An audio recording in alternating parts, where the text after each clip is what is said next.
Hello there. Welcome into a Wednesday edition of the show. So glad to have you, whether you're listening on your radio, streaming the show online at extrasports1300.com, or if you've downloaded the Extra Sports 1300 app, sponsored by Diversus Health, Mental Health, and Well-Being for All. And yes, a veritable cornucopia of sports topics await you, and I'd love to get your take on all of them. The number to call or text in is 719-247-1313, or you can find me on X at Gingerly Tweets. It's kind of a pun. It's a play on my hair color. People ask me about it, so I figured I'd get that information out right off the top. So, what are we doing today? Well, we're going to I'm going to talk to Matt Henningsen. He's a defensive end for the Denver Broncos, as you are well aware. He'll be joining me coming up in the next segment. The rest of the time, it's you and me. So let's get into it with thoughts on Game 2, which is tonight. Nuggets and Thunder. And I think what this game is about more than anything else. Tonight is about Oklahoma City. This is about how the Thunder respond to a game that I think they have to feel like they let get away. Whether it's just the fact that multiple times they led by double digits and they just couldn't put Denver away, the quick fouling, the fouling to allow Jokic back on the floor, all of that kind of stuff. Oklahoma City has to feel like they let this one get away a little bit. And how are they going to respond? Nuggets didn't go away in Game 1. Can the Thunder do that tonight? And this has always been the question with Oklahoma City. From a roster perspective, from a talent perspective, they don't really have any weaknesses. Okay, if there is a vulnerability on this team, it's inexperience. The playoffs are not a new thing to them, but the situation that they find themselves in, they have rarely found themselves in. Last year, Oklahoma City swept New Orleans in the first round of the playoffs, took Game 1 against the Dallas Mavericks. Dallas took Game 2, and 3 of the next 4 went to Dallas. Once Dallas won a game from Oklahoma City, the series was over after that. So this is the big question with this Oklahoma City Thunder team. Are they ready to bounce back? Do they have the ability to do that against a more veteran team that has championship experience? Because what they learned is that this Nuggets team, they're not going away. They're going to have to outplay them over a 7-game series in order to eliminate them. They're not folding up. They're not intimidated by Oklahoma City. So how Oklahoma City comes out tonight and plays is the most important thing. Because the stakes are quite clear. If the Nuggets win this game, the series is over. Barring something completely unforeseen from a health side of things. And I always hate to put that caveat because it always exists. You know that. If the Nuggets go up 2-0, going back to Denver, this series is over. Oklahoma City must win tonight. Enough of this, we still got games after this, and Oklahoma City can come into Denver and take. Yeah, all that is possible theoretically.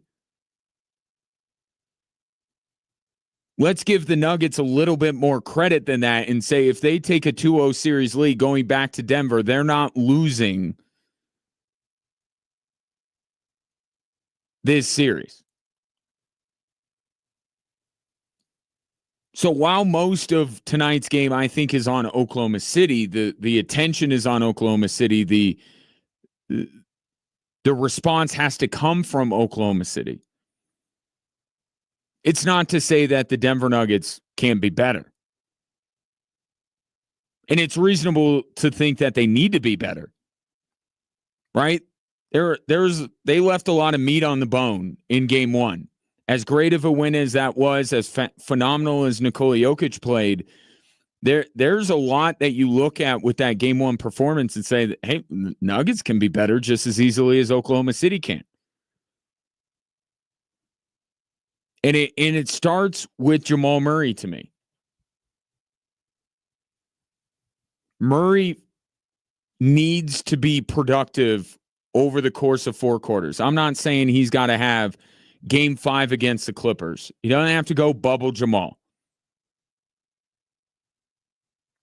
Coincidentally, the last time I spent a good chunk of my show talking about how Jamal Murray needed to show up, that was before game 5 of the Clippers series.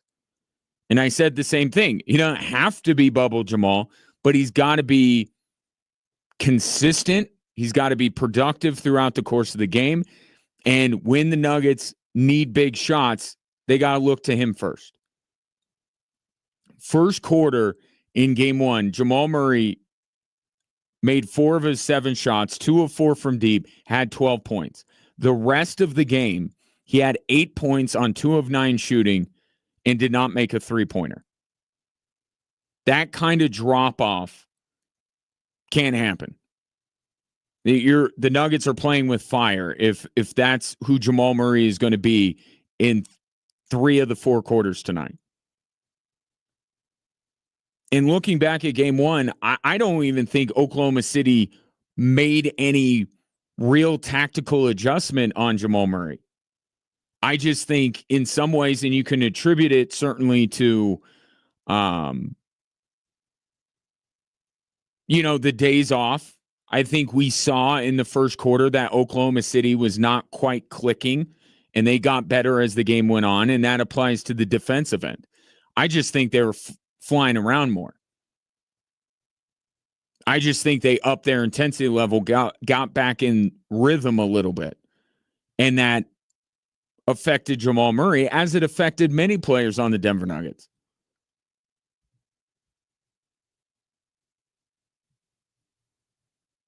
And what will help Jamal Murray, I think, more than anything else, they got to get floor spacing. Right? And the way you space the floor is not just where you position yourself on the floor, but it's presenting credible threats all over the floor. Which leads into a second thing that the Nuggets can be better at tonight, and that's 3-point shooting. They were just 10 of 32. Now, they're going to get 3-point shots up. Teams get 3-point shots up against Oklahoma City Thunder. They concede the most 3-point opportunities of any team remaining in this postseason. Now, a lot of that during the season was the fact that Oklahoma City was in many ways so dominant, which goes back to my original point about Oklahoma City. How did they respond? Because they're so good, it was very easy for them this year. They had, I think, 68 of their 82 games that they played this year were decided that by more than 2 possessions. They were one of the least challenged teams, probably the least challenged team in the NBA all season. So you play with a lot of leads, a lot of significant leads like Oklahoma City has. You have no choice but to get up 3-point shots to try and close the gap. So there's a little bit of that in there. But the numbers are the numbers. Teams take 3-pointers. They concede 3-point opportunities. The Thunder do. Now, the flip side of that is that they were the best 3-point defense in the league. And I could just as easily flip what I just said the other way and say, well, the teams that are taking threes are kind of doing it under duress or having to force some up. So you could take that number and do with what you will, as we do with statistics, and twist it to fit our narrative. The fact of the matter is the Denver Nuggets took 32 3-pointers in game 1 and made 10 of them. Whatever the reason was, that's not good enough. So they have to be able to present those credible threats all throughout the floor, and behind the arc would be a perfect place to do it, which is where Michael Porter's health comes into play. I do think we're going to see more Russell Westbrook than Michael Porter as this series goes on, but that's not to say that they can just bury Michael Porter on the bench or keep him out because of his injuries. The guy's being a warrior and battling through this, there's got to be some production that goes along with it. He's got to make Oklahoma City respect him. And then if you have to respect Gordon in the dunker spot, if you have to respect Michael Porter from 3, if you have to respect Christian Brown a little bit from 3, you're not going to leave Jokic and Murray alone. That's still where most of your focus is defensively. But you have to be able to make them pay for it once in a while. You got to make them think once in a while that it could cost them if they completely cheat off of somebody not named Nikola Jokic and Jamal Murray. And then the third thing tonight that I'm looking at, turnovers. 18. That number can't be that high moving forward through this series. The Nuggets have got to take better care of the basketball. And a lot of it, all of these things, they all play into one another. They all play off of one another. Right? Spacing the floor, having more credible threats around the floor also has to do with taking care of the basketball. If there's a player that Oklahoma City can just rip the ball away from like they did so many times in game 1, that hurts everything else. So the Denver Nuggets need to take better care of the basketball tonight. And I think a lot of this is just a byproduct of the usage rate, the number of touches that Nikola Jokic had. He had to bear so much of the responsibility to keep the Denver Nuggets in that basketball game the other night. But he had 7 turnovers and only 6 assists. And that number right there tells much of the story from game 1. That it was Jokic doing a lot of it by himself, because those 6 assists are not an ideal number. So I think there's an impact if one of those things happens. If the Nuggets take better care of the basketball, maybe they can get better looks, which allows them to space the floor more, which makes Oklahoma City have to think about more players on the floor, which frees up Jamal Murray a little bit more to do his thing. But it's, to me, if I were to rank these or put them in an order of what the Nuggets must do tonight in order to win this game, it does start with Jamal Murray. And regardless of whether these other things happen, he still has to deal with Lou Dort. There were no big adjustments, but there was Lou Dort. But Jamal Murray embraces the challenge of going up against one of the NBA's best defenders. It's just fun. It's always competitive. I think that's the biggest thing is like even Chris Dunn, like even just having him drafted in front of me. But when we play on the court, it's just super competitive and it's super fun. It's the same thing. Losing, like we're Canadian and stuff like that, but play with them, play against them a lot, and it's just fun. It's the best way for me to put it. I think Jamal Murray responds tonight. To what degree, we'll see. And whether that is enough to overcome a very hungry, maybe borderline desperate Oklahoma City team at home, we'll see. But what Jamal Murray was, especially in those last three quarters, I think he's going to be better tonight. I think you can almost bank on it. It's just how much better. Take your thoughts on game 2. Do the Denver Nuggets take a 2-0 lead back to Denver? Take your thoughts, 719-247-1313. Just getting going with this Wednesday edition of the show. Coming up next, Broncos defensive end Matt Henningsen here on Extra Sports 1300.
Welcome back, Drive Time Sports. My guest today is prepping for his 4th season for the Broncos, but before that, he'll be coaching at the Pro Football Camp, which is in June here in Colorado Springs, June 23rd through the 25th to be exact. Matt Henningsen is my guest. Matt, pleasure to have you. How are you today? Hi, I'm great. How are you doing, Ryan? I'm Doing great. Looking forward to Nuggets game 2. Have you adopted the Nuggets as your preferred basketball team? I know you hail from Wisconsin. Yes, they're definitely at least my Western Conference There you basketball go. team for sure.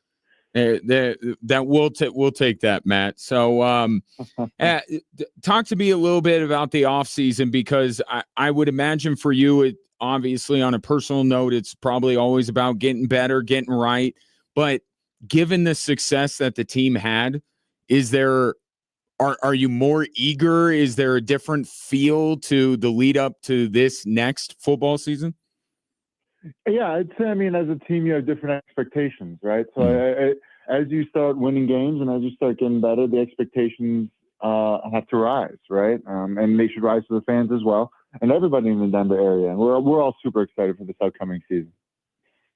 And have you placed any expectation? The ball coach thinks that you guys are going to be a real factor in the AFC West. Do you share in that? Absolutely. I mean, I mean, that's obviously a big goal for us. I mean, winning your division is so important in this league, and hopefully we can be a major contender in the division and win a lot of football games this year. Matt Henningsen, Broncos defensive lineman, my guest. Speaking of your position group, obviously we're coming off of the NFL draft, and you got a few more teammates on that side of the ball and in that front seven. And last year, that was such a competitive group with so many good players, including yourself. I mean, what effect does that have in drills and practices and in preseason games?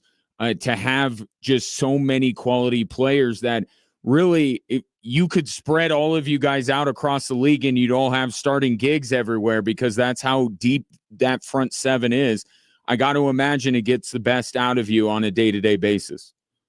Absolutely. I mean, we got a great group, especially along that defensive front, a great group of guys, a close group of guys. And we love just showing up to work every day and putting in our effort. And I'm sure these new guys that we're going to be bringing in are going to gel really well with us. And I think they get here this weekend, and we're all really excited. Matt Henningsen, my guest. You were a 6th-round pick in 2022. I did some research. Don't hold me to this, but the best I can tell, of the 43 picks in that round that you were taken in, I got 16 still active and on NFL rosters, including yourself. I mean, what do you attribute from a personal standpoint in your ability to stick around? Because even for NFL players in general, it doesn't last very long, right? That joke, the not for long, is what NFL stands for. But how have you been able to maintain and even continue to get better year in and year out, and maybe defy some of the odds based on where you were drafted?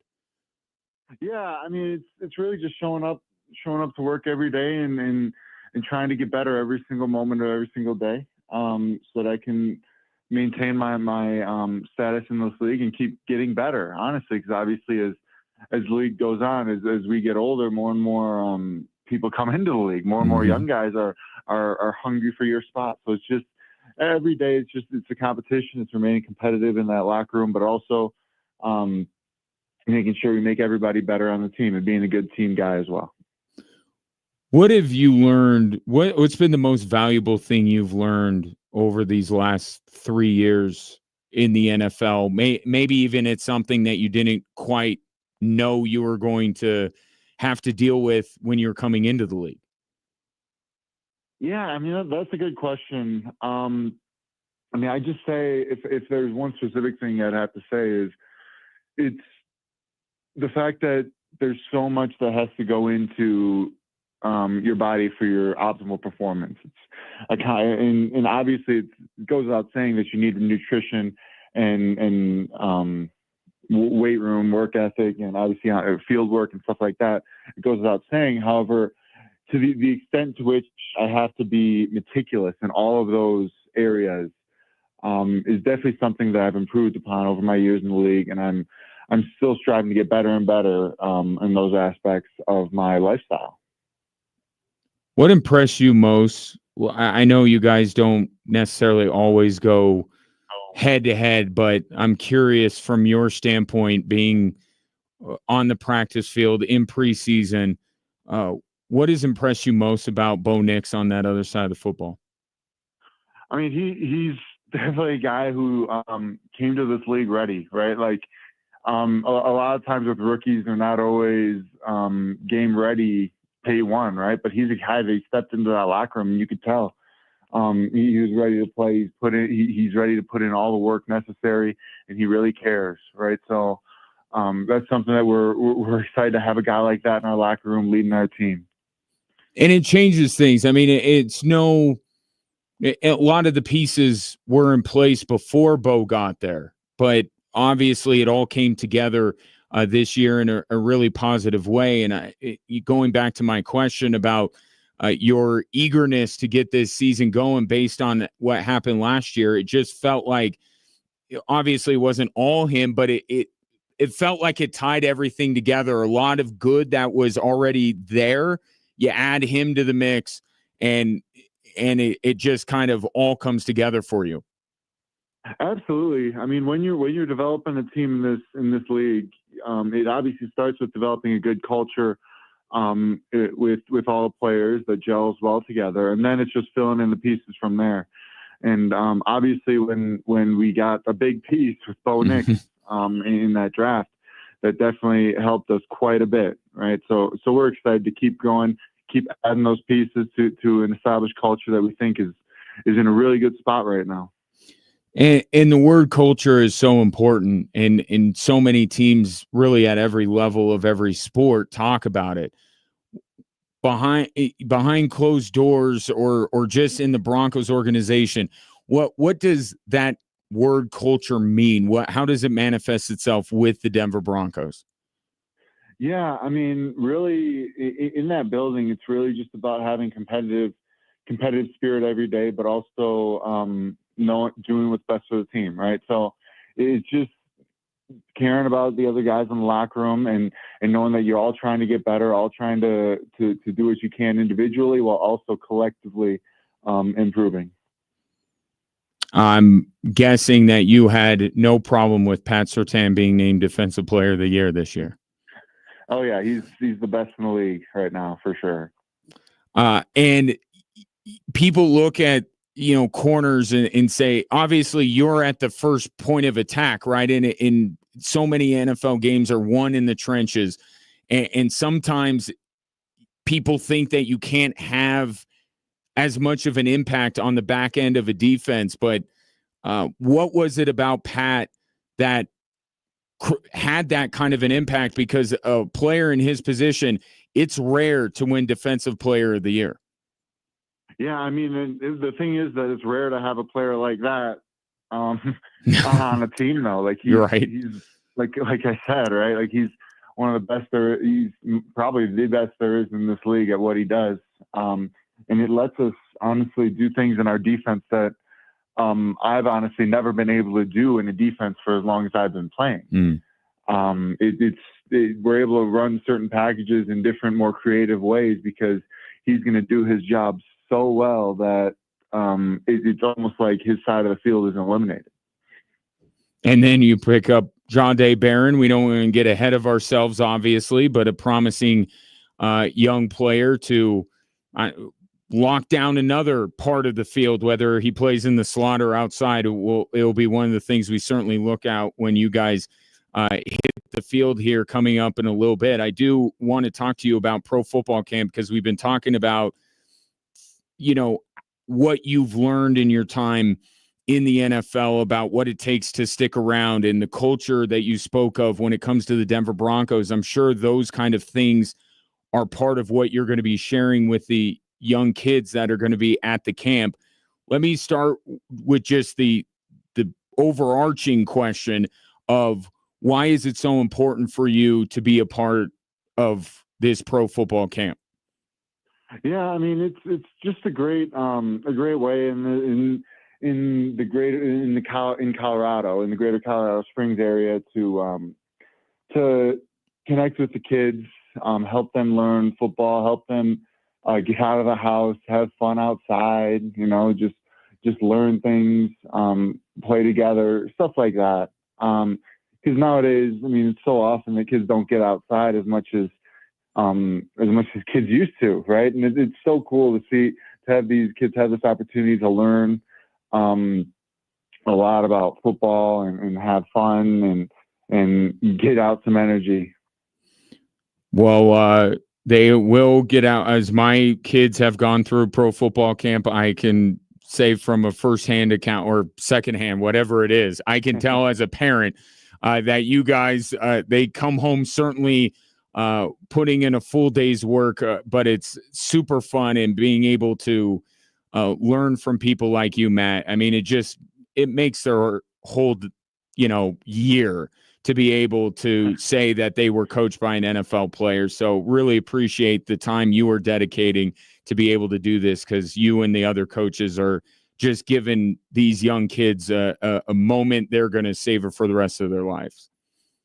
Yeah, absolutely. I mean, that's obviously the big idea behind it. We want to make sure these kids have a lot of fun and enjoy their time. And I know we're really excited to do it again this year. Absolutely. And it will be for boys and girls ages 7 to 14, June 23rd through the 25th at John Venetia Community Park here in Colorado Springs. ProFootballCamp.com is where you go to get signed up. Matt Henningsen, really appreciate the time. Congratulations on the success, and we'll be looking for you this year at Empower Field. Yeah, appreciate it, Ryan. Thank you so much. You bet. My pleasure. That is Matt Henningsen, defensive lineman for the Denver Broncos, joining me here on Drive Time Sports.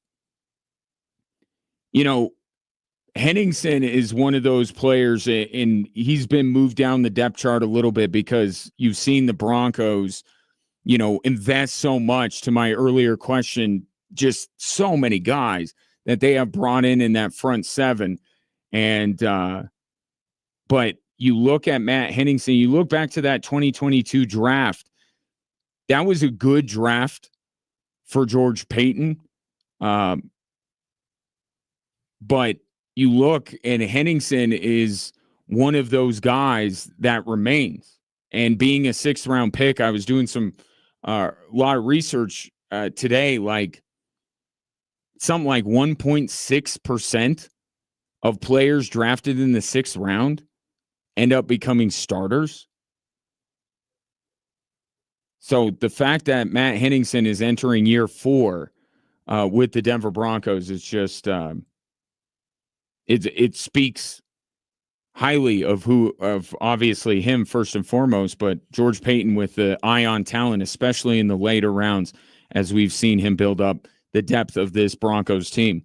Again, ProFootballCamp.com is where you go. Get your son or daughter signed up, ages 7 to 14. And also don't forget about the girls' flag football camp that is happening in the month of June as well. You can find all that information on ProFootballCamp.com.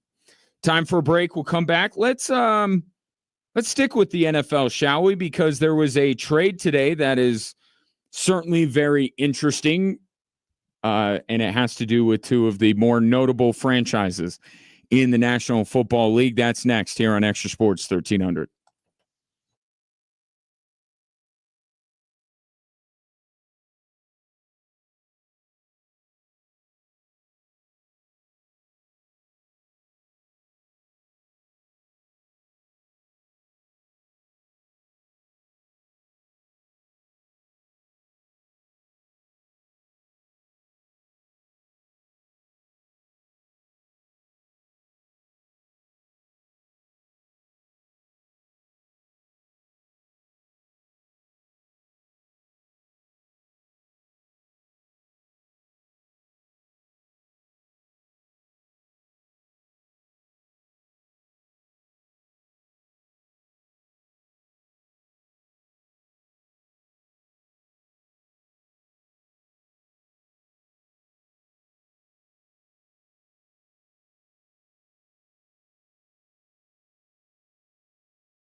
719-24/7.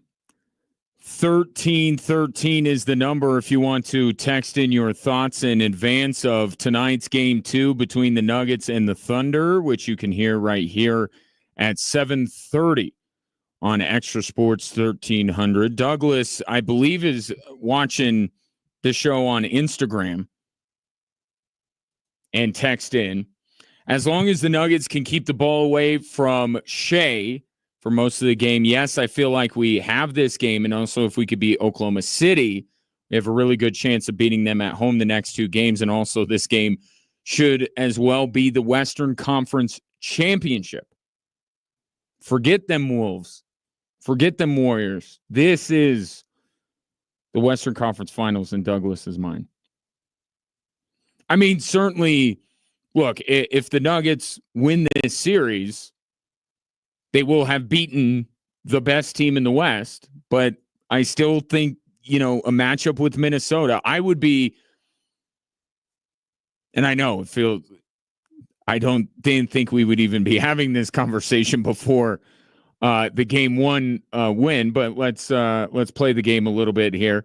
I would be more confident in the Denver Nuggets going against Golden State because I've seen that matchup enough to know that it's not a good matchup for Golden State. Minnesota, I still think, has the makings of being a really difficult matchup for the Denver Nuggets. But we'll see down the road. That actually leads me into what I want to talk about after the top of the hour, which is this perception now that the race for the Larry O'Brien trophy is wide open. I've heard it everywhere. Because now every road team has won game 1, and in Indiana's case, they're up 2-0. I think I'm getting ready to pull Lee Corso. Not so fast, my friend. Talk about that after the top of the hour. Douglas adds, I also want to hear your thoughts on the switchbacks yesterday. Personally think we can compete against MLS teams. What do you think? Well, last night, I'll say this for the switchbacks as they lose in the U.S. Open Cup last night to New York Red Bulls 4-1.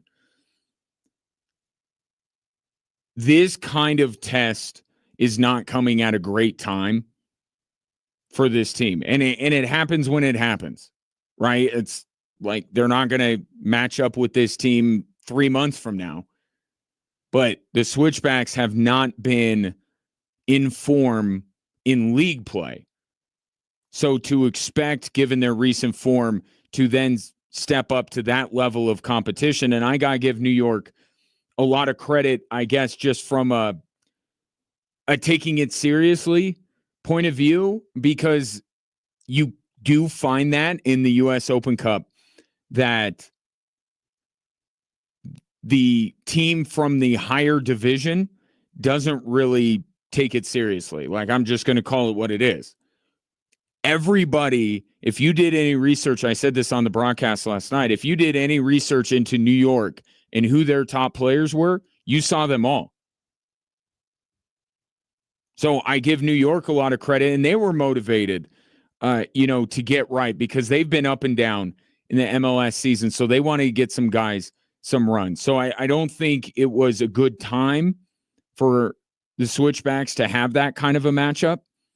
The class of New York was clear last night. The switchbacks had their moments, certainly, where they were able to break down New York.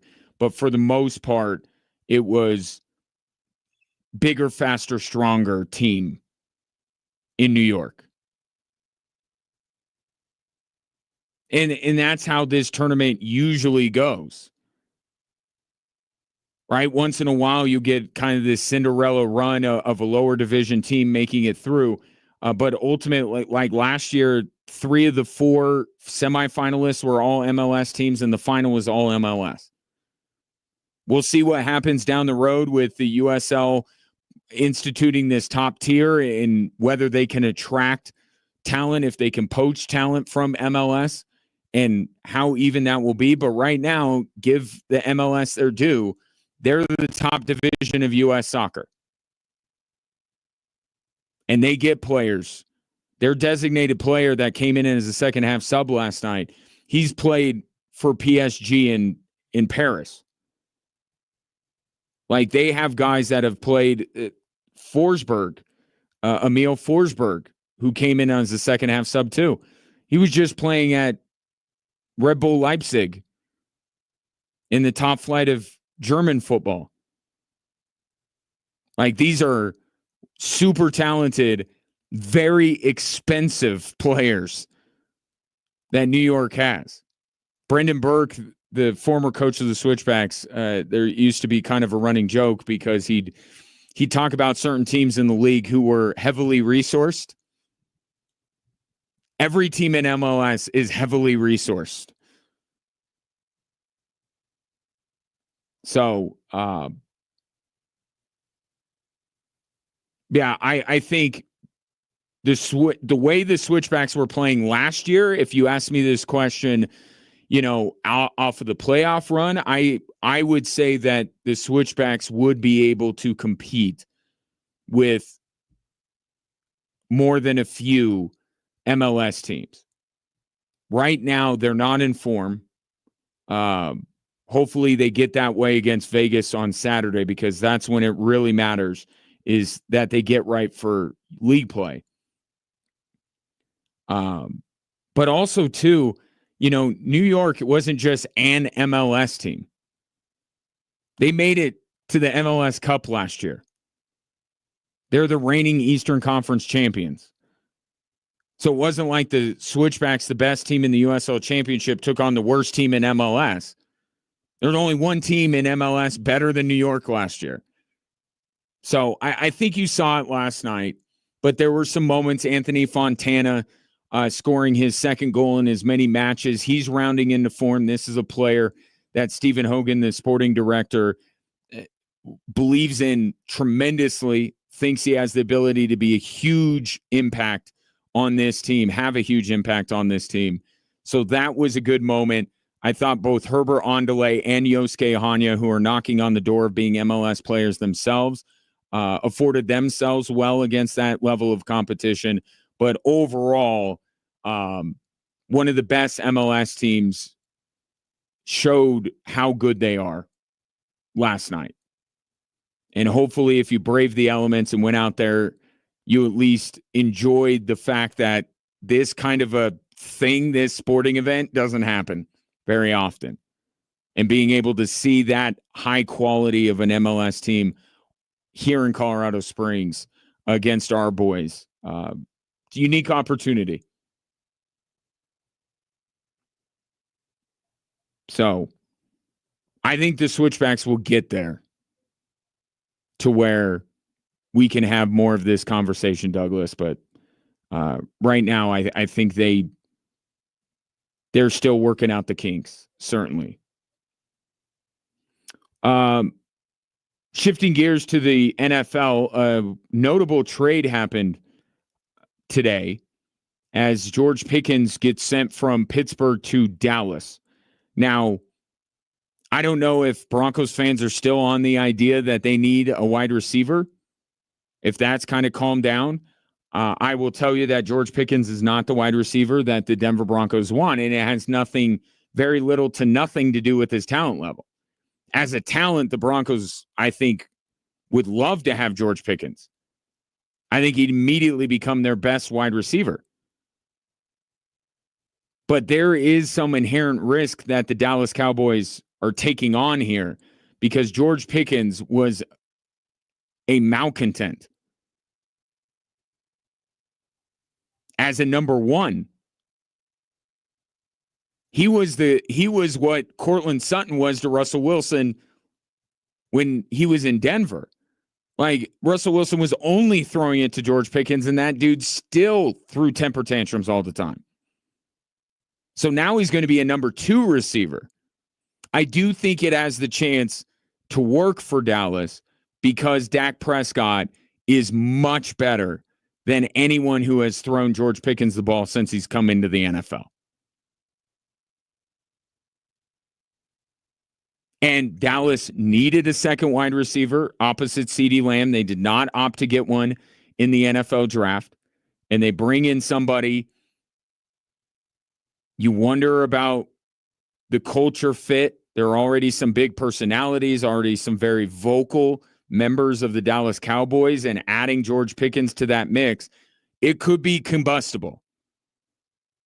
But if you're looking at it from a purely football fit, I think this is a great addition to the Dallas Cowboys, and I understand why Dallas would believe that it could work, because Dak Prescott is that much better than anyone playing quarterback for the Pittsburgh Steelers.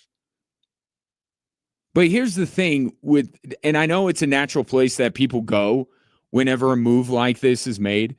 Like, Dallas was going to be good anyway. Like, we have to be, what is he putting them over the top? And what does that mean? With or without George Pickens, they're not better than Philadelphia. We'll see how Jaden Daniels progresses, but if he takes a step forward, if he takes a step up, I don't know if Dallas is better than Washington. I kind of think they're Washington, and just to localize a little bit, I think Washington and Denver are both in a situation where they are set to either be flat or down from what they were this previous season.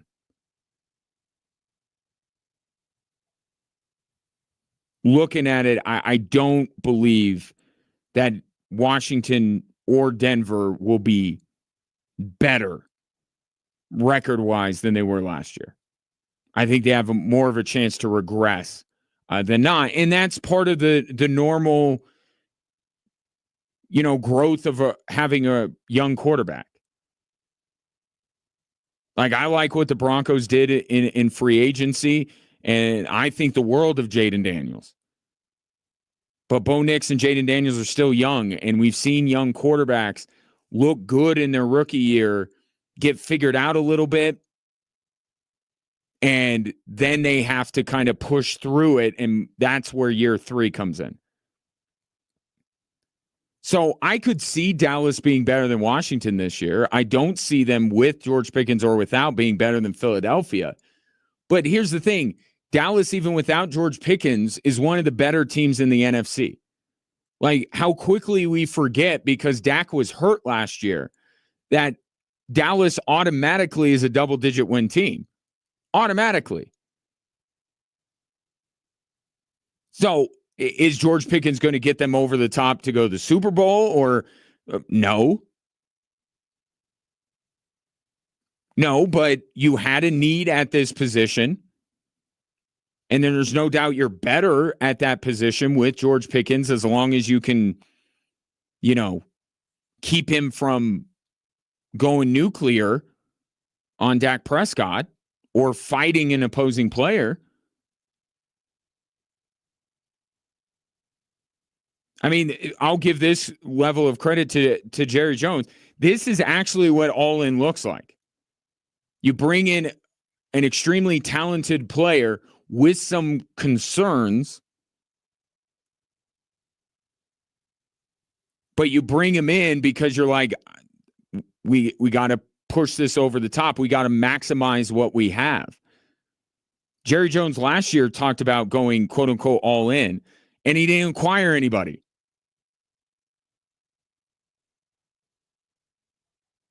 At least he's going out and getting guys.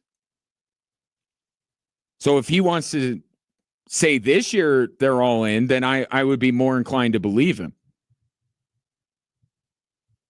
So I worry about George Pickens being added to that mix. But from a purely football perspective, the Dallas Cowboys are going to be better. But they're kind of stuck in this spot where they're a very good regular season team, and then you thin out the field, and then you say, well, does this make them better than Philly? I don't think so. So they're not the best team in their division. And then you look at around the NFC, where does this ultimately get Dallas? But you got to try. Right? And this is Dallas trying. This is actually Dallas going all in. So we'll see how it works. And from the Pittsburgh perspective, I get where people are going with it because that was my initial thought. Here's the one thing I will say.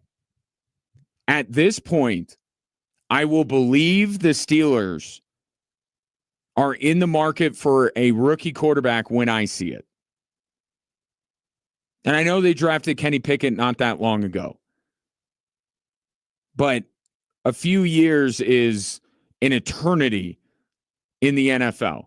I will believe that getting another third-round pick and having 12 picks in next year's draft, 5 of them in the first 3 rounds, is about getting a quarterback next year. I'll believe it when I see it. Because they just seem to be so dead set on their floor and not their ceiling.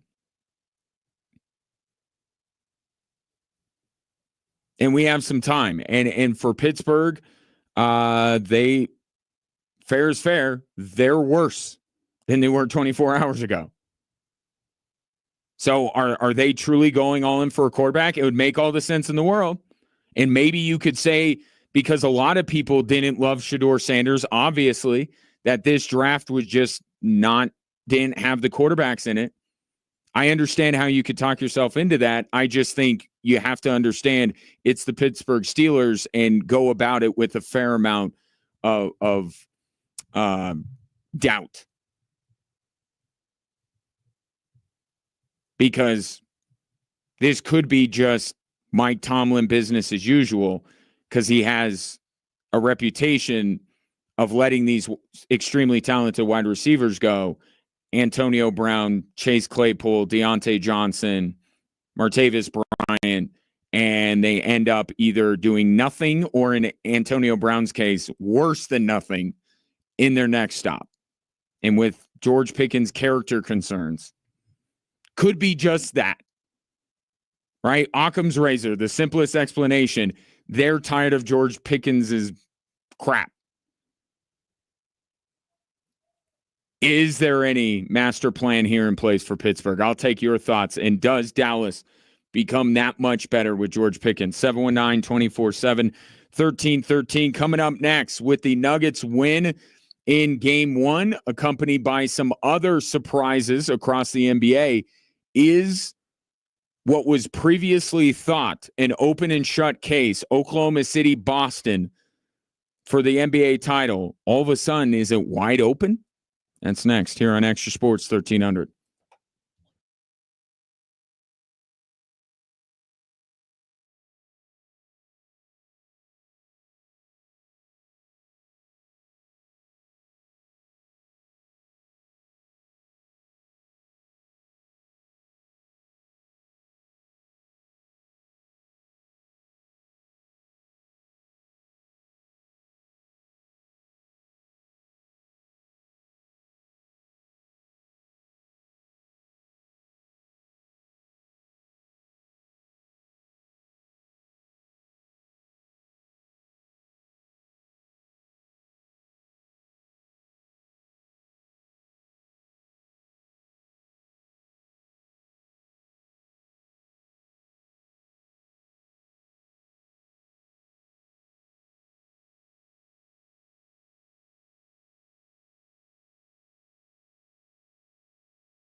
Welcome in, Drive Time Sports. Ryan Kaufman with you. You can watch the show live on our social media platforms, by the way, at Extra Sports 1300 on Facebook, Instagram, X, and YouTube. And to remember all of them. Still trying to talk to the folks at TikTok. Although, are we still allowed to have TikToks or no? I don't know. 719-247-1313 is the number if you'd like to interact with the show. The big topic today, of course, Game 2 tonight between the Nuggets and the Thunder. Dave has called in and wants to talk about his Nuggets. Dave, good to hear from you today. What's on your mind? Hey, Brian, how are you? I'm doing great, man. Thanks for taking my call again. Hey, I didn't get a chance to call the last couple days in light of that Nuggets win. Ryan, but a couple things. I'm having a hard time processing all these road wins, and I think that favors us tonight because what I saw in the last game, obviously Gordon was the hero and that sort of thing, but I saw a lot of Oklahoma City players just standing around watching Shea go, and if they do that tonight, they're going to get beat again, Ryan. And I sincerely believe that. Now, a question for you. I know last we chatted, you picked OKC in 7. Are you still on that? Because I'm picking Denver in 7 again. Yeah, and thanks, Dave, for the call. You know, I always love hearing from you and call back anytime. I'm still there. I'm still Thunder in 7. I think what's going to change potentially could change my mind. And I talked about this going into the series. I think the Nuggets need 1 and 3. I think the Nuggets need 1 and 3. If they get games 1 and 3, then I would be more apt to perhaps flip and take the Nuggets. But with that being said, Nuggets win tonight. It's over. It's over. With the questions I have about Oklahoma City and how they respond tonight and how their previous history, albeit brief history, in the NBA playoffs tells you, and I go back to last year, they won their first 5 games of the playoffs. They dropped a game, their first game to Dallas, and they ended up losing the series in short order. Like, they won 5 in a row, and it was like, watch out for OKC. They dropped 1 against Dallas, and they won 1 more playoff game in that series, and that was it. So until Oklahoma City, and I think I have a fair amount of confidence that they will bounce back tonight. I think one player to look out for on OKC side is Jalen Williams. I don't think he's going to be as much of a non-factor as he was. I think your point about OKC kind of watching SGA, I think is a great one. I think there were too many passengers on OKC. Maybe Hartenstein doesn't deserve that because I thought he was, and he had his hands full guarding Nikola Jokic. But I do think OKC responds. I do think they've learned from their previous playoff mistakes. But the Nuggets, we always talk about this, they did their job. They got 1 game on the road. To me, regardless of how tonight goes, they got to get game 3. We'll see tonight, 7:30, right here on Extra Sports 1300. Speaking of, we are seeing something that we have never seen in the history of the National Basketball Association.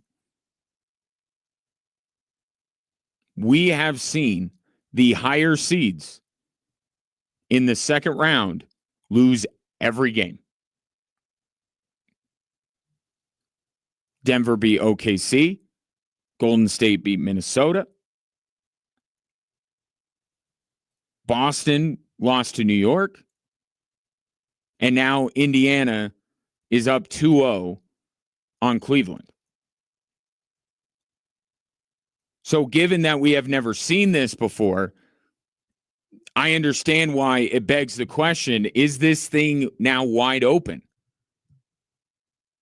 Because for much of the season, let's call it what it was, even as much as Cleveland was incredibly impressive during the regular season, most people had it penciled in Thunder Celtics. Right? Maybe there were some darlings, the national media tried to make the Lakers into some kind of a contender, which they weren't and were never going to be. But I think the vast majority of people were like, even if you like some other teams or think that there's a team that might threaten the chances of having Boston and OKC in the NBA Finals, I think most people thought that's going to be the final. Well, now is it wide open as our entire worldview changed given what has happened. I think you got to look at it on a case-by-case basis. How wide open is this? Because I could argue, as brilliant as Tyrese Halliburton was last night, and I love Tyrese Halliburton, I don't know where the overrated stuff came in. I mean, nobody ever talks about Tyrese Halliburton. How can you be overrated if you've never been talked about? But what he was last night and what he's been in these playoffs, it's remarkable, and no one is talking enough about how good Indiana is. However, Cleveland last night was without their three best players that aren't named Donovan Mitchell. So that series is much different than we expected because we went into it with it was just Darius Garland who was hurt. And the expectation was, well, he'll make it back now that they got a real series on their hands as opposed to the first round. Well, he's still not coming back. So the Indiana-Cleveland series is different because of the injuries that have been sustained by Cleveland. But if I'm saying the Nuggets are going to win their series if they go up 2-0 tonight, Pacers are winning that series.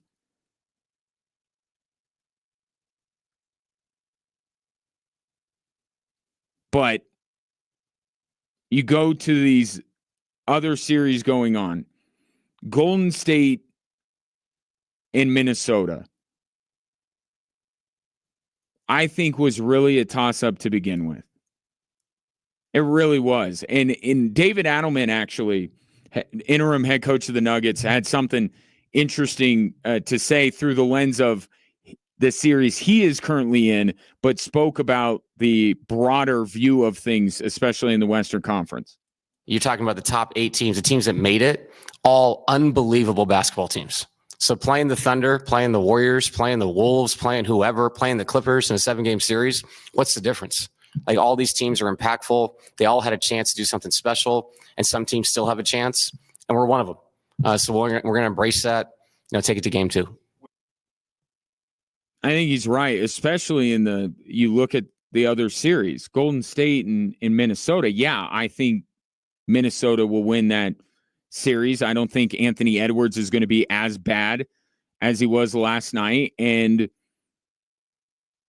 I'm not doom and gloom about the Warriors after Steph Curry got hurt because it's only a grade 1 strain and he's going to be out for a couple of games. And certainly the Warriors, if they get one of them, are in a pretty good spot. But I didn't think Minnesota was infinitely better than Golden State. So I wouldn't have been surprised if Golden State ended up beating Minnesota. And I haven't written off Minnesota yet. Not by a long shot. And then the Boston one, and I'm keeping Nuggets, Oklahoma City for last for a reason. The Boston Celtics missed 45 three-pointers in game 1. 45 three-pointers. It was, as Tim Legler of ESPN said the other day, an abomination. It was an abomination that Boston repeatedly kept taking threes despite being ice cold. And in Boston and OKC, they're the analytics teams, right? Analytics say keep shooting those threes.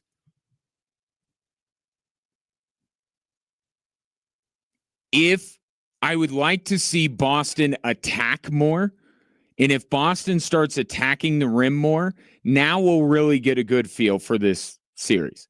Because New York brought in Bridges to help them with Boston specifically. Not so much on the perimeter, but keeping them from penetrating and getting to the rim. The problem is that the Celtics didn't even try. So is it a credit to New York, or is it just Boston being stuck in their analytics ways and continuing to jack up threes and burning all of our collective retinas because it's such garbage basketball that they were putting out there in game one? I don't think, regardless, I don't think that game one is indicative of who Boston is going to be for this series. I think it is very much in their DNA to have one of these games where they look absolutely horrendous. And just when you're like, maybe Boston isn't invincible, and they turn around and just smack the team they're playing the next night.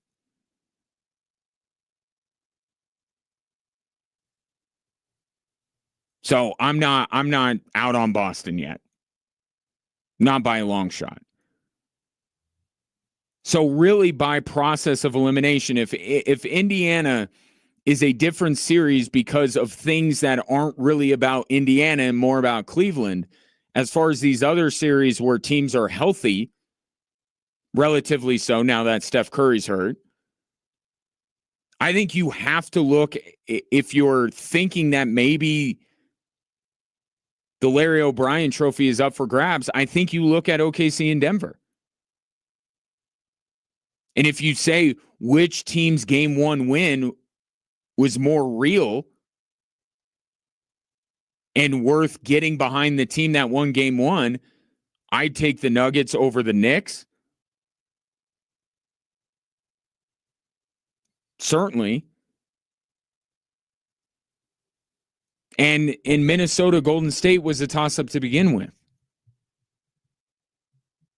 So I have to push back a little bit against the notion that all of a sudden, forget Boston and OKC, this thing is wide open. I think what this has taught us, to David Adelman's point, is that Boston and OKC are going to have to earn it. And I think there was a perception out there that those two teams would waltz to the NBA Finals. I think that is the big message being sent across the league after the first game of all of these series. Like, oh no, OKC and Boston, give them their due. They're the best. But to Adelman's point, there isn't much of a drop-off. And I think that's what people are realizing. Oh, Indiana, I know the injuries to Cleveland, but Indiana is a really good basketball team. Extremely underrated basketball team.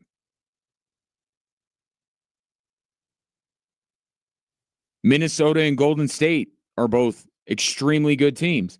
In Denver, I continue to go back to this, the Denver Nuggets that showed up in LA that day when Aaron Gordon had the dunk at the buzzer, and earlier in the game, Christian Brown laughed in the face of James Harden when Harden tried to step to him thinking that Brown was taking a cheap shot on him. From that point on, this Nuggets team was different. This Nuggets team looked more like the team that won a title. I still think that they're not as good as that team, but they looked more like that team than they ever have since they won the NBA championship. So I guess in the vein of two things can be true at once, I do still think you can't be out on OKC and Boston after losing one game, especially the way that Boston lost. Especially, they didn't even give themselves a chance to win that game. Tonight they will, and we'll see if New York is up for it. But if you want to get behind, now that Indiana and Cleveland has almost been decided, you're looking for the other game one upset, to really back and to say, well, maybe that's the team to. I think it is Denver. Because I don't think Anthony Edwards is going to be nearly that bad. And I think they'll take advantage of Steph Curry being out for a week.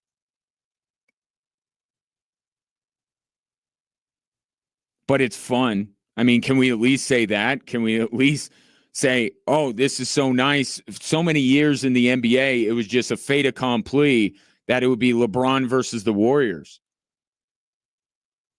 This playoff ride is fun. Of course, the downside is if you happen to win a title, just know that Adam Silver will never let you never let you win another one again, as the Nuggets have found out with this second apron and all this kind of stuff.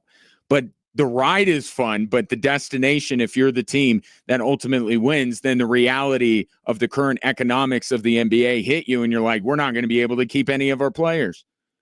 We're not going to be able to get better. But for now, that's down the road. For now, this is fun. It's fun to at least wonder how vulnerable Boston and OKC are, or to see that vulnerability, even if you don't totally believe that those teams are as vulnerable as some are making them out to be. Take more of your thoughts. Do the Nuggets get game 2 tonight? 719-247-1313. I'll take your thoughts. And also, I want to get into more out of the postseason press conference from Joe Sakic and Chris McFarland. They're not going to make a change for head coach. They fired Ray Bennett to say, hey, that's the guy in charge of the power play. He's taken the fall. But now, what do the Avalanche do to at least maintain how good of a team they were, if not improve? You get thoughts from Sakic and McFarland next on Extra Sports 1300.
You know, whatever way you get in touch with me and the show, I will find it and I will bring your thoughts onto the air.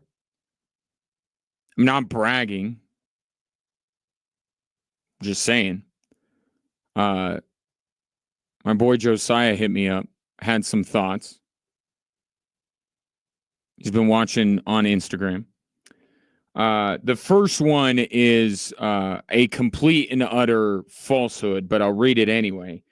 Jamal Murray listens to Drive Time Sports. You gave him motivation before Game 5 of that last series, and he was electric. No, I think Jamal Murray gave Jamal Murray motivation because of how he had performed and came out and had that game. But that's sweet of you to say. Second, the Steelers traded Pickens because the team didn't want him and Rodgers to crash out simultaneously. And again, if you are a believer in Occam's razor, which is the simplest explanation is the best explanation, the Pittsburgh Steelers had a George Pickens problem. And they wanted to get rid of it. And they found a team that is apparently undeterred when it comes to bringing in big, sometimes disruptive personalities. That could just be what this is. But I get into the football side of it and I say, well, the Steelers at least have a plethora of picks that they can play with if they finally get hit over the head and realize that they need to stop worrying about going 9-8 and start worrying about competing for Super Bowls again. And their only path to do it is to draft a good young quarterback and build around him. And I could say that Dallas is certainly improved from a talent perspective. You have CeeDee Lamb on one side, George Pickens on the other. That sounds pretty good. If you ignore all the other stuff that comes along with George Pickens. And to Josiah's third point, thank you for saying the Cowboys are still not better than the Eagles. They're not. And that's why I wonder, I mean, you got to try things, right? The Denver Nuggets, and it's easy to laugh about this now because everything is great with the Denver Nuggets right now. But like, look at how frustrating it was when the Denver Nuggets just sat there and did nothing as the trade deadline passed. They believe they have a championship window, and they did nothing when they had glaring flaws.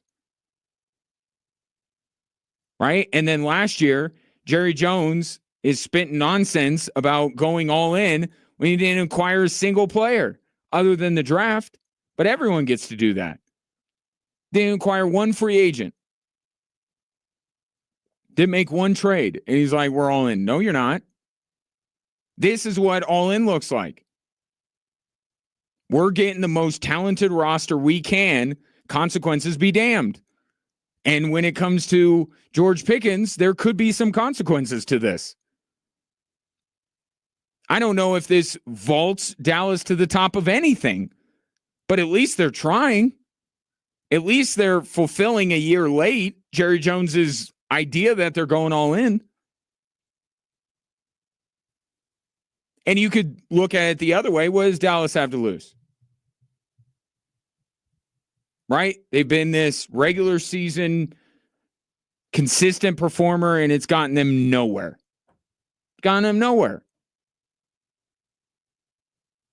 So maybe George Pickens comes in.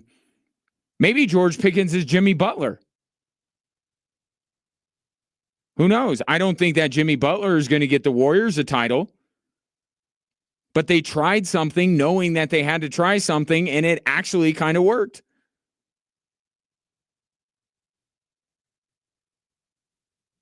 So I'm actually quite on board with this idea from the Dallas Cowboys, if I'm being honest, but I fully understand that Pittsburgh may just be dumping him because they're sick of his nonsense. One man's trash, another man's treasure. Isn't that the saying? Thanks for listening, Josiah. Appreciate it. Speaking of a team that has done things, maybe not ultimately being successful, but at least trying things. Colorado Avalanche. Couple of things I wanted to hit on with this postseason presser that Joe Sakic and Chris McFarland did yesterday. Spent a lot of time on Jared Bednar and the fact that he was not fired, and Ray Bennett's taking the fall for this because he ran the power play. But there were some other nuggets in there that I think are worth discussing. One thing I will say just off the top here is that having Joe Sakic by his side is a real weapon for Chris McFarland. I mean, think about it with the Nuggets. If Calvin Booth were to sit up there in front of the press and answer questions about why he didn't acquire this player, why he didn't this, and why not that, and Tim Connolly was sitting right next to him and was vouching for him and was backing him up, that would go a long way, because people recognize that it's actually Tim Connolly who did most of the work to get the Denver Nuggets to be a championship team.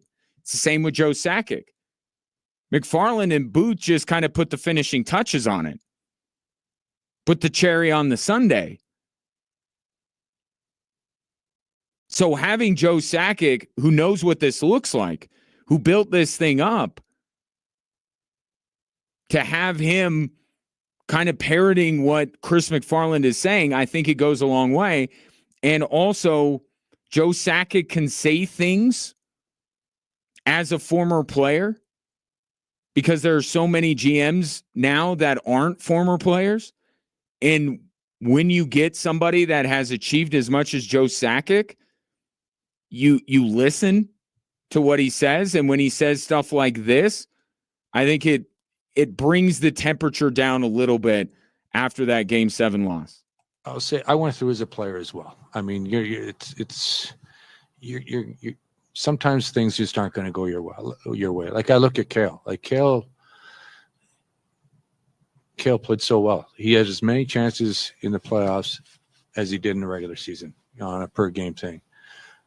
They might have got blocked, great saves, just missed the net sometimes. And those things happen, but it doesn't mean you don't play well. It's sometimes it's just not going your way, and it was bad timing for some guys. So we just missed on some opportunities, and we didn't capitalize. And look, I'm not saying that you hear that from Joe Sakic and you're like, okay, choking away Game 7, I'm okay with it now. But if Chris McFarland says almost those exact words, except he can't say as a player, but he just says, Kale was just as effective. The puck didn't go in the net. It was tough for a lot of guys. It just didn't go our way. That would raise the temperature. People would be more angry. But when Joe Sakic says it in such a calming voice, and as somebody who has achieved a great deal, both as an executive and as a player, you're like, okay. Like, I'm still not happy about what happened in the Stars series. But coming from Joe Sakic, I think the message is better received, to whatever extent that looks like for every Avalanche fan. Some, it's like, oh, Joe Sakic has spoken. I'm okay with this now. For some, it will only help a little bit, but it helps to have Joe Sakic by his side and talking from experience and vouching. And he did that repeatedly yesterday, vouching for what Chris McFarland did, said, I signed off on this. I agree with this direction, the Mikko Rantanen trade. I agreed with it. If it was just Chris McFarland by himself doubling down, you know who he would sound like?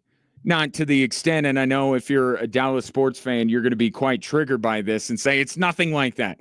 It kind of is like Nico Harrison. Right? Just in the sense of, and I don't know, I feel like there was a lot of angst and anger towards Jared Bednar. I still don't understand why more people weren't down on Chris McFarland. after what happened. But I think if Chris McFarland is just in there like, nope, would have done it again.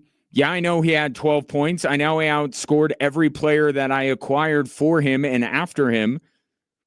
And he was much better than Valerian Nichushkin was, but I would still do it again. That would be a little infuriating. Like, acknowledge it cost you. But he has Joe Sakic by his side, helping him out. I need to take a break. But on the other side, I do want to get into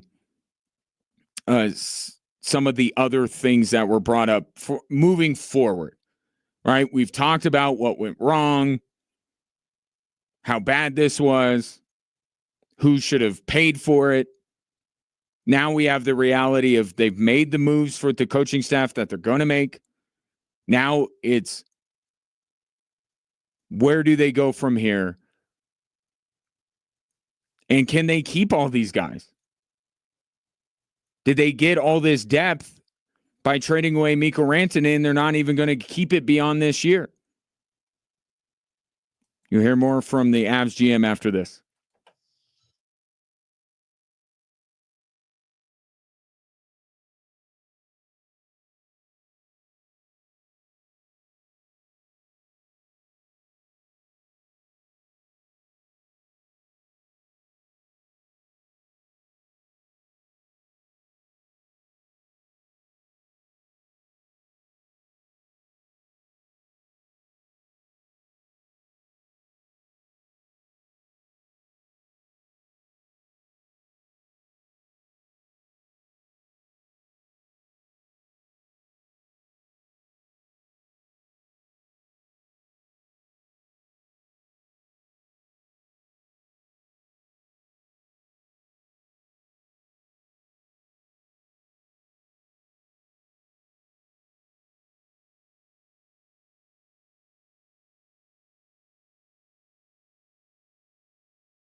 Welcome back, Drive Time Sports. Yes, game 2 between the Nuggets and Thunder tonight. Do not worry. We will get back into that conversation, but still doing a bit of a post-mortem at the same time with the Colorado Avalanche and where they go from here after, let's just call it what it is, a depressing way to end their season. Joe Sakic and Chris McFarland spoke about what they do now. And I think there is something that is important to note because it's been a different dynamic over the last few years when it comes to one particular player. We're very fortunate that he showed how well he played, and we're excited to have him come back to start the season with the group. That'll be a big plus for us. And to piggyback just off of that, sorry, Bree, Corey, knowing that and knowing where his cap space is very different than the previous 3 years. So that's a big piece that Joe just mentioned. That they were talking about Gabriel Landeskog. Should have set that up better. Gabriel Landeskog is now with the Colorado Avalanche is now a thing. He is going to be on the ice. And yes, and this just goes to what I was talking about in the last segment of how Joe Sakic is much better at these than Chris McFarland is. And look, it's not a you have to meet with the media, but with the Nuggets looking for a new general manager, I don't need the best press conference general manager. I just need the best GM moving forward for the Denver Nuggets. But Joe Sakic's so much better at this. So what does Joe Sakic do? Joe Sakic talks about, don't forget, we now have Gabriel Landeskog all the time now. He's back. Our captain is back. You saw the impact that Gabriel Landeskog made in just a very small sample size. And Joe Sakic's trying to be like, don't forget about that. When you talk about how good we can be next year, we're going to have full-blown Gabriel Landeskog. No restrictions, no minutes restrictions, none of that stuff. We're going to have the captain all the time now. How awesome will that be? And then Chris McFarland comes in and says his cap situation is going to be different. Well, what does that mean? Can't use LTIR anymore. Can't use the best friend of the Las Vegas Golden Knights. Can't put him on LTIR anymore. Can't save that money. So what is the dynamic between these two? Joe Sakic is the fun dad. When you say, hey, can we go to Disneyland? Joe Sakic is like, of course we can go to Disneyland. And then Chris McFarland is the mom, or I don't want to make it a gender role. Joe Sakic's the fun parent. Maybe it was your mom. Maybe it's your wife that is the fun parent, and you're not the fun parent. You should probably figure that out so you know moving forward. But Joe Sakic's the fun parent. That's like, of course we could go to Disneyland. We have Gabriel Landeskog back. This is amazing. And Chris McFarland's like, we can't afford it. We can't afford a trip. We need to get new windows. Like, that's essentially what Chris McFarland is saying. He could not have tossed cold water on that feeling fast enough. Joe Sakic says optimism should be high because now Gabriel Landeskog is around all the time. And Chris McFarland's like, it's going to cost us other players. Now, I will say that I think Gabriel Landeskog is going to be better than some third or fourth line winger that the Avs may not be able to get in free agency because they have Gabriel Landeskog.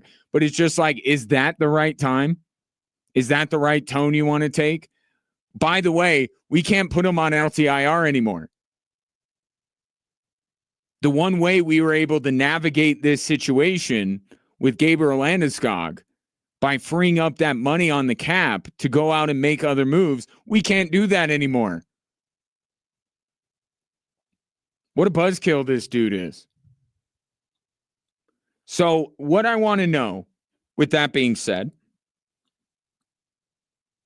what impact does that have on the cap? Gabriel Landeskog carries a cap number of $7 million. I'm not going to bore you with numbers, but I'm just going to tell you that leaves about $8.7 million. Keep that number in mind. That's the bankroll that the Colorado Avalanche have right now to fill out their roster. And given who they're about to lose, the holes that open up on this roster would be on the blue line, depth on the blue line, second line center, perhaps a depth winger. It's not like the Avs have a ton of holes on their roster. In fact, I don't think this series was so much about, wow, look at all the holes on the roster that the Avalanche have. It was just they choked away this series, and also they could have very much used Mikko Rantanen. Or more accurately, they could have used Mikko Rantanen not being on the Dallas Stars. And the best way to do that was to keep him. But yeah, this isn't a team with 5 or 6 major holes on the roster. They got the goaltending situation figured out. They get Gabriel Landeskog back. They have Natchez for at least one more year. Valeri Nichushkin, Arturi Lehkonen, so on and so forth. This is not a complete rebuild. That's what Chris McFarland did during the season. But the question is, are you going with this $8.7 million? Are you going to be able to keep all these guys? Because a big thing that the Avalanche pushed yesterday was that no rash decisions needed to be made when it comes to Jared Bednar or anybody else other than Ray Bennett, because this group needs time. They were thrown together in the middle of the season, and essentially they believed that they would be able to go far, but they understood that this much change and this much new on the fly in the middle of the season, there was a chance it would not work out. But they believe in the guys they have. Okay, are you going to keep them? Like, for instance, Brock Nelson, who some people are down on after an ineffective series. McFarland wants to push back against that. And then he talked about if Brock Nelson is going to be back with the Colorado Avalanche. That's the danger of short sample sizes in the playoffs, right? If we move on and he gets 5 goals in round 2 and whatever, everyone forgets about round 1. But yeah, 2 season, it's an important position, right? For every hockey team, you need that guy to provide consistent 5-on-5 offense, and it's usually a spot where it's going to touch power play, penalty kill, face-offs, that sort of thing. And Brock's a known quantity in this league, and we'll continue to do our exits and our work. And one of those is meet with Brock and find out how he felt fitting in, and we'll attack the off-season negotiations in due time and make those hard decisions. Wait a minute. What hard decisions? What's the hard decision? You traded Mikko Rantanen, and yes, I'm going to always circle back to Mikko Rantanen. The guy killed the Colorado Avalanche. You traded Mikko Rantanen, not just, to get Natchez and Drury, but also to open up the ability to go out and get a Brock Nelson.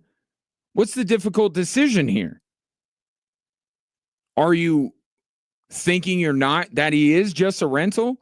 Because when they acquired him, and I've been asked this before when I've done guest hits on other radio stations, when I go on a radio station or a podcast to talk about the Colorado Avalanche, and I've been asked about Brock Nelson, I haven't even really given it a second thought. Of course they're going to keep Brock Nelson. They finally, for once, and I'll give Brock Nelson a break. It was a bad series for him. It was, but he still is the best second line center that they have had since they let Nazem Kadri walk.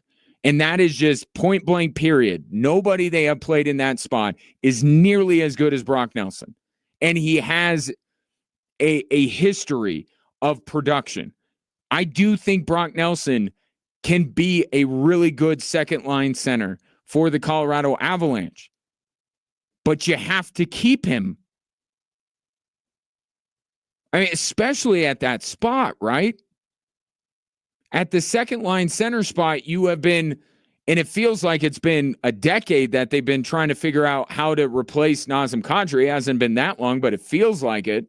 They've tried enough different guys in those spots. Like, you elevate Comfort, then you lose him. You bring, or you bring in Ryan Johansson. He's a complete failure. Elevate JT Comfort, that work. No, it didn't. And then he went to Detroit. Then you bring in Casey Middlestat, trying to bet on a little bit younger of a player. Didn't reach his potential as quickly as the Avalanche need him to. So you send him away eventually, but you bring in Brock Nelson ahead of him and says, we're not going to bet on upside anymore. We're going to get proven commodity. And then they move Middlestat out to bring in Charlie Coyle, who is under contract, if you're wondering. He's under contract for next year.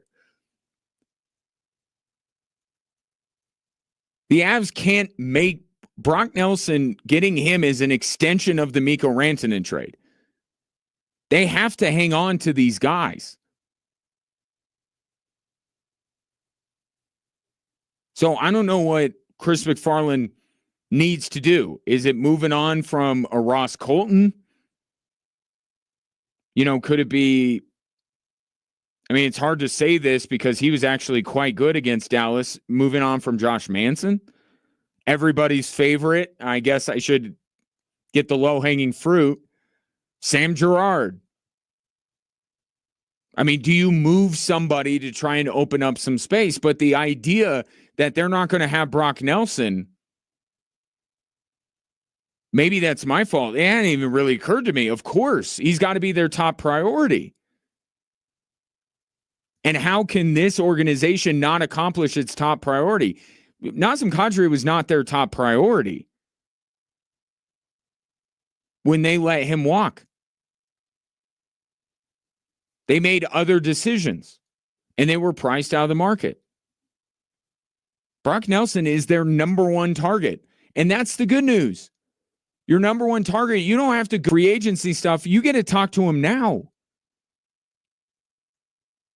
You get to sweeten the pot. You can convince him before he hits the market.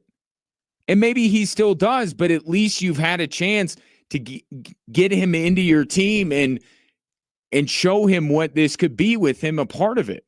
They have the advantage when it comes to retaining Brock Nelson's services, even if he does choose to ultimately become a free agent. They have to sign him. Is it not a hard decision? What hard decision? You have to bring him back. And you need to do other things to make sure he stays. He is a huge part of this. He is a huge part of this bet that the Colorado Avalanche made. And they're going to let him walk potentially? And then do what? Can't go back to Casey Middlestat. You traded him for Charlie Coyle. Charlie Coyle can't be your second line center.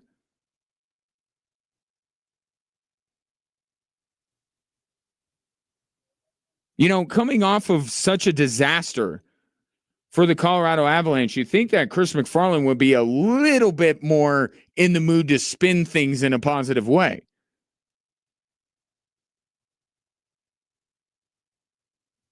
Oh boy, if they lose Brock Nelson and they got to get back on this second line center crap that they have been for a few years now,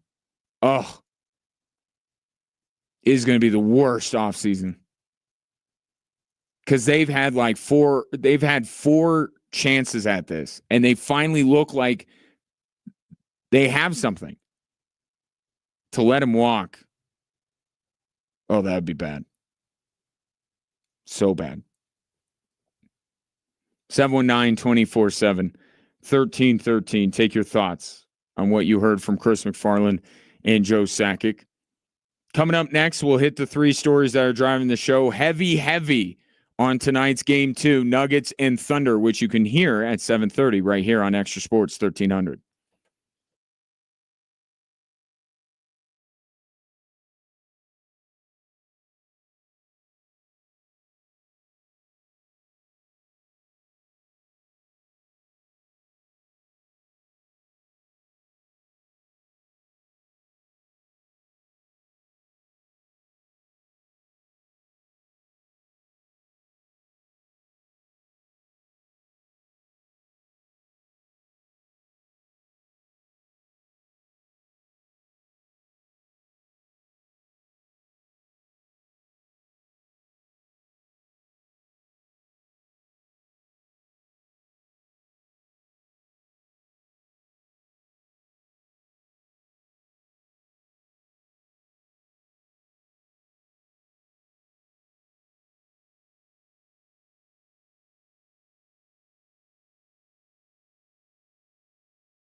Hello there. Welcome in Drive Time Sports.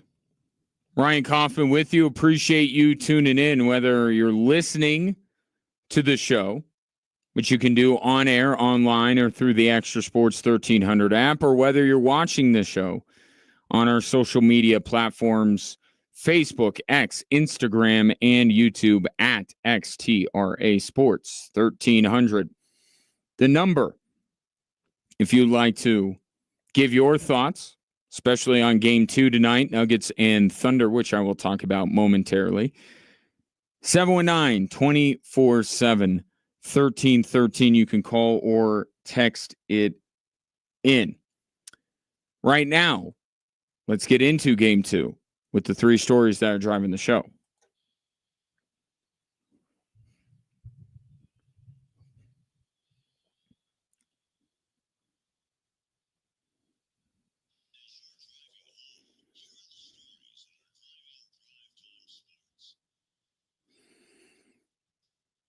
All right, let's go here with story number 1.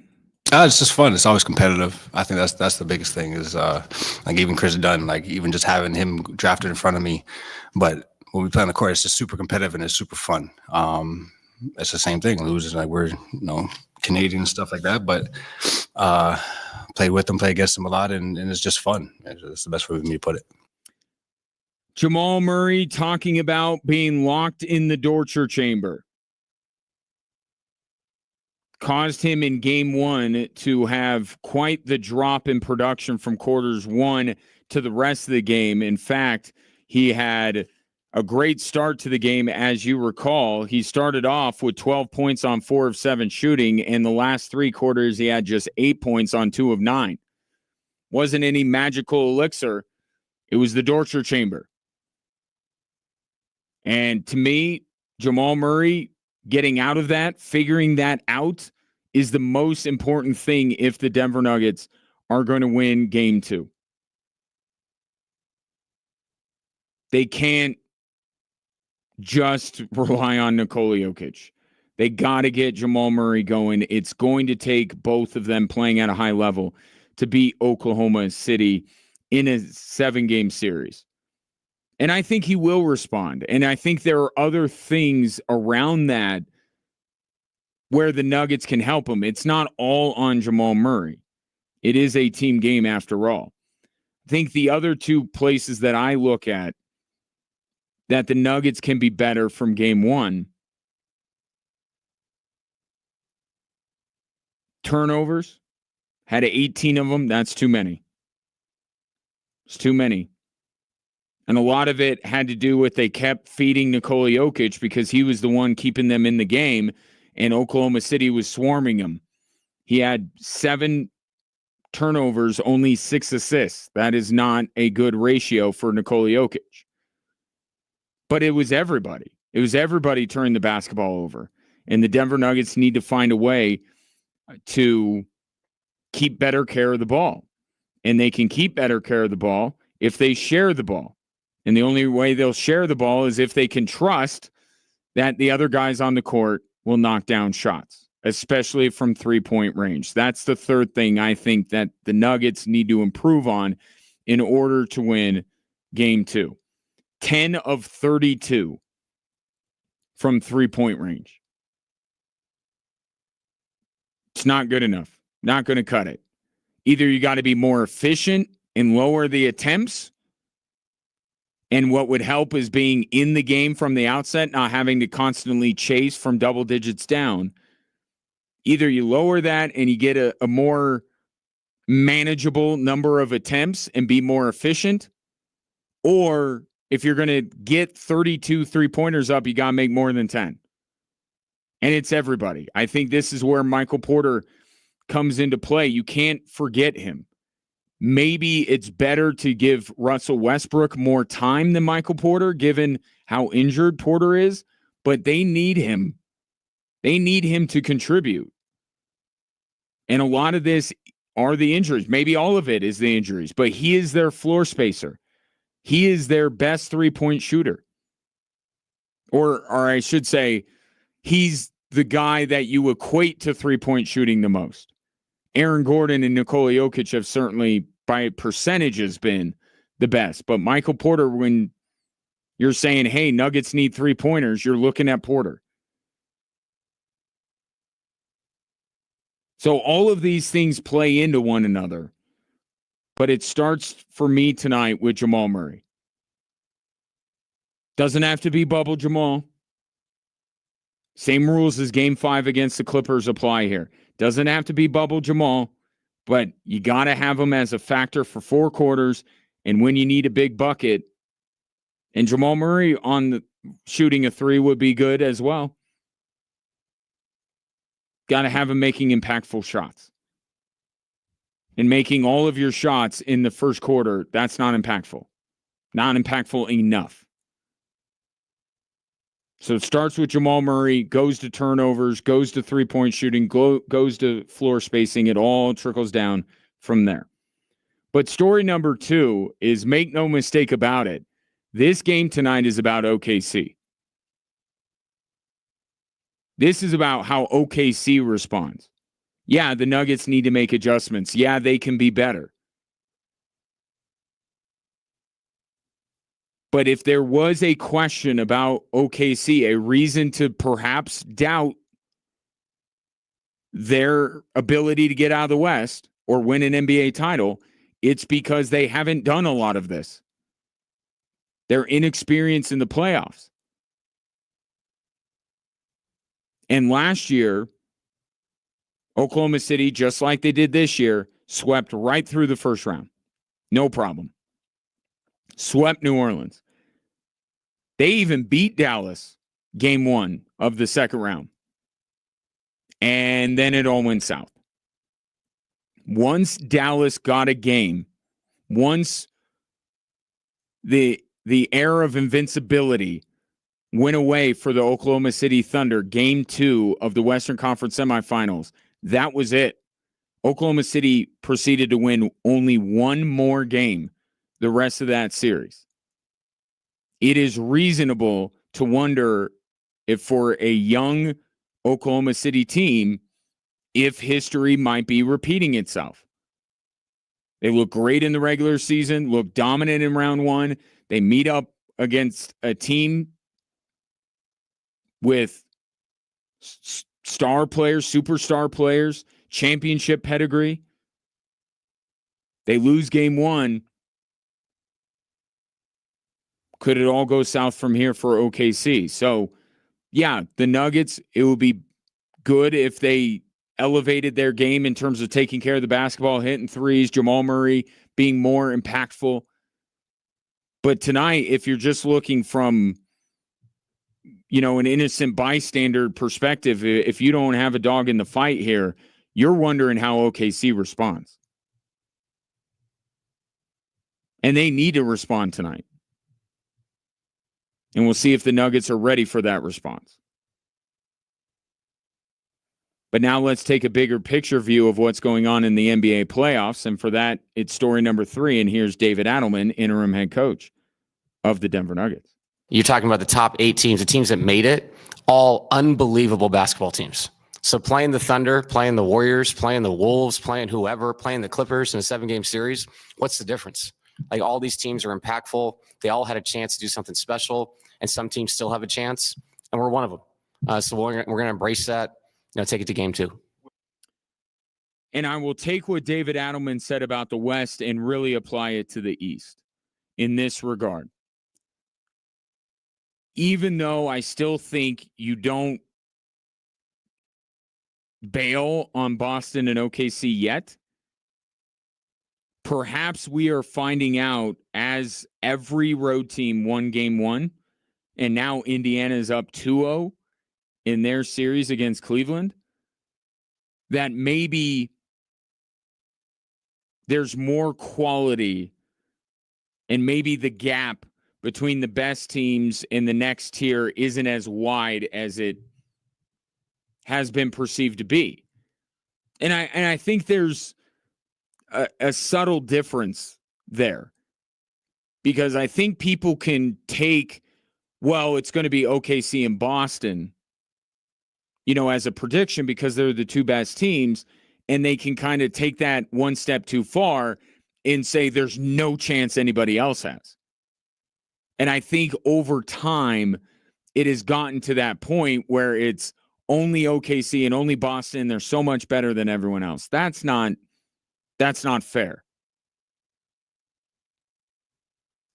Every team that's left, and I know Cleveland is now severely undermanned, and that's a big reason why Indiana is up 2-0 in their series. But all of these teams, Denver, Indiana, Minnesota, Golden State, New York, they're all really good teams. So the idea that Oklahoma City and Boston were just going to coast to an NBA Finals appearance, that's where people got it wrong.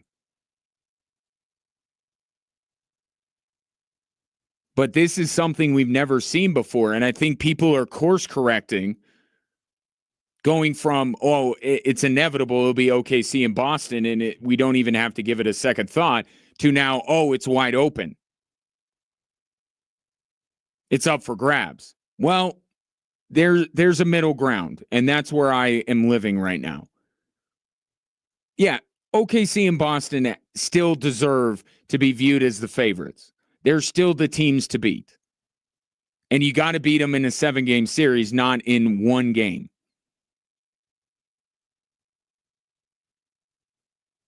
I think it's good that we're seeing this because now people understand, Denver's really good. Indiana is a really good basketball team. Tyrese Halliburton, he's not overrated at all. He's actually spectacular. It's good that we're seeing this. But there's still a little ways to go before we get to, maybe it won't be Boston, OKC. It could still very well might be. But let's not shortchange the other teams in both conferences because they're good. I know the East is a little top heavy, right? Once you get past probably these 4 teams, everyone else is pretty bad, right? Mediocre. Yeah, I think that's fair.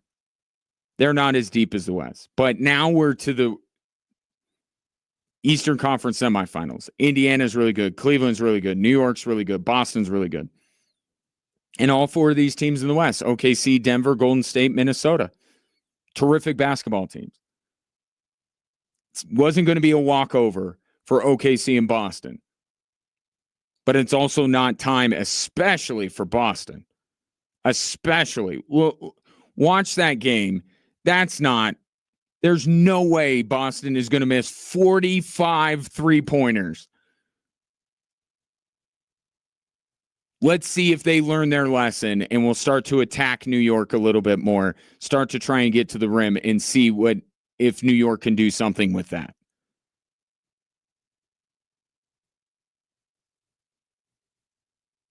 But this is another byproduct of Adam Silver's NBA.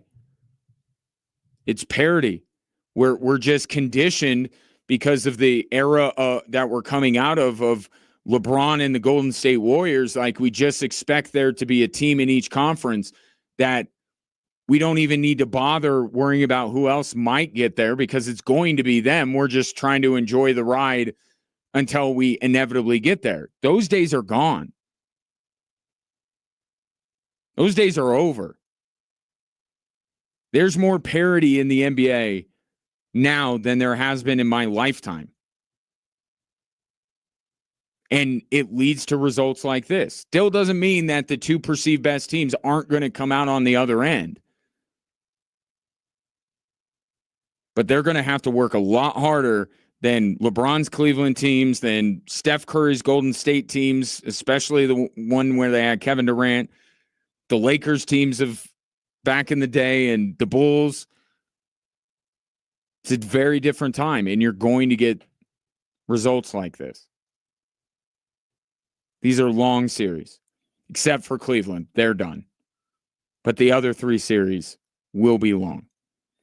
719-247-1313. Take your thoughts on the 3 stories that are driving the show. Much ado has been made about Nikola Jokic on the bench, communicating, to put it lightly, with his team. When David Adelman was talking about that, I think it actually, he gave a glimpse, and I don't know if this was intentional, but kind of made a little bit of a case of why he actually might be the right guy for this job. Play you that audio and get your reaction next.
719-247-1313 is the number.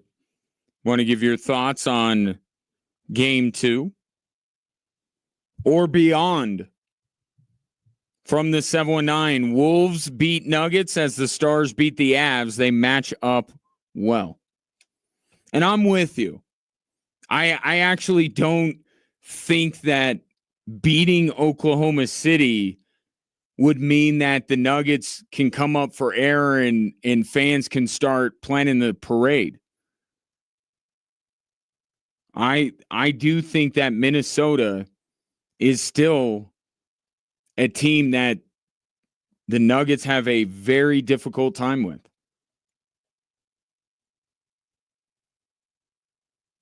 But I will say this, the Minnesota Timberwolves, there's no guarantee we're going to get that. That's the question right now. Do we even get Minnesota and Denver? I love to see it. We got a long ways to go.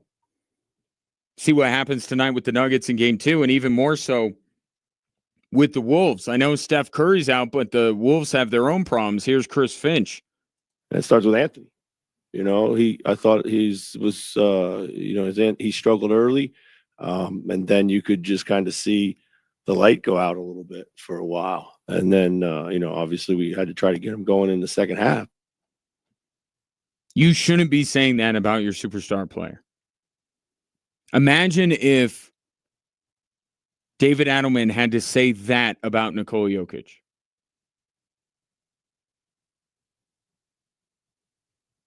Imagine if, Joe Mazzulla had to say that about Jason Tatum. Or any coach had to say that about his best player. It's the playoffs. It's the second round. Things are getting real now. And Anthony Edwards, the light went out.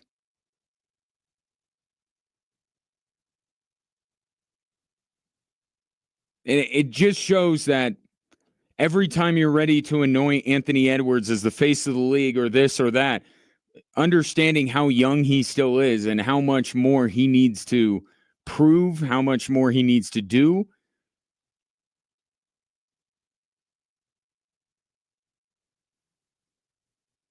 And as a player, I really like Anthony Edwards. I do. I know, the whole Nuggets thing, supposed to hate the guy. I don't. I find him incredibly likable as a basketball player. He is extremely talented. And I actually have no problem if people want to talk about him being potentially the face of the league. But just know that still may be a little bit premature on all of that because of things like this. How Anthony Edwards can just disappear. That can't happen at this stage. So now Steph Curry's out probably for the next 2 games of this series. That opens up an opportunity for Minnesota, and I certainly think Anthony Edwards will bounce back in that series. But it just underscores my point. Like, right now, if I told you one of those 2 teams, Minnesota or Denver, would get to the Western Conference Finals, right now you're thinking Denver. Minnesota's got to work on some things. But I'm with you 100%. I don't think that simply by beating Oklahoma City, while that would be a great accomplishment, would mean that the Nuggets are just going to... Because I just got done saying that in Adam Silver's NBA, the parity is apparent, and the gap between one team and the next is not that wide. If the Nuggets beat Oklahoma City in this series, they will have just as difficult, if not a more difficult series with Minnesota. Now, conversely, I will say, and I mentioned this earlier, I don't think you can say what you just said about Minnesota about Golden State. So if the Nuggets were to get past OKC and Golden State was able to advance to the Western Conference Finals, that's a different story. But it is when there's so much parity, when these teams from a talent perspective are so close together, it is about matchups. It is about what you have as a strength and if that attacks the weakness of your opponent. And the Wolves have some strengths that attack the weaknesses of the Denver Nuggets, as you saw for a 7-game series just last year. But we are getting ahead of ourselves. I think 48 hours ago, there was very few people who were in any mood to look ahead to what the Nuggets may face in the Western Conference Finals because they thought they wouldn't make it there. So let's be fair to OKC.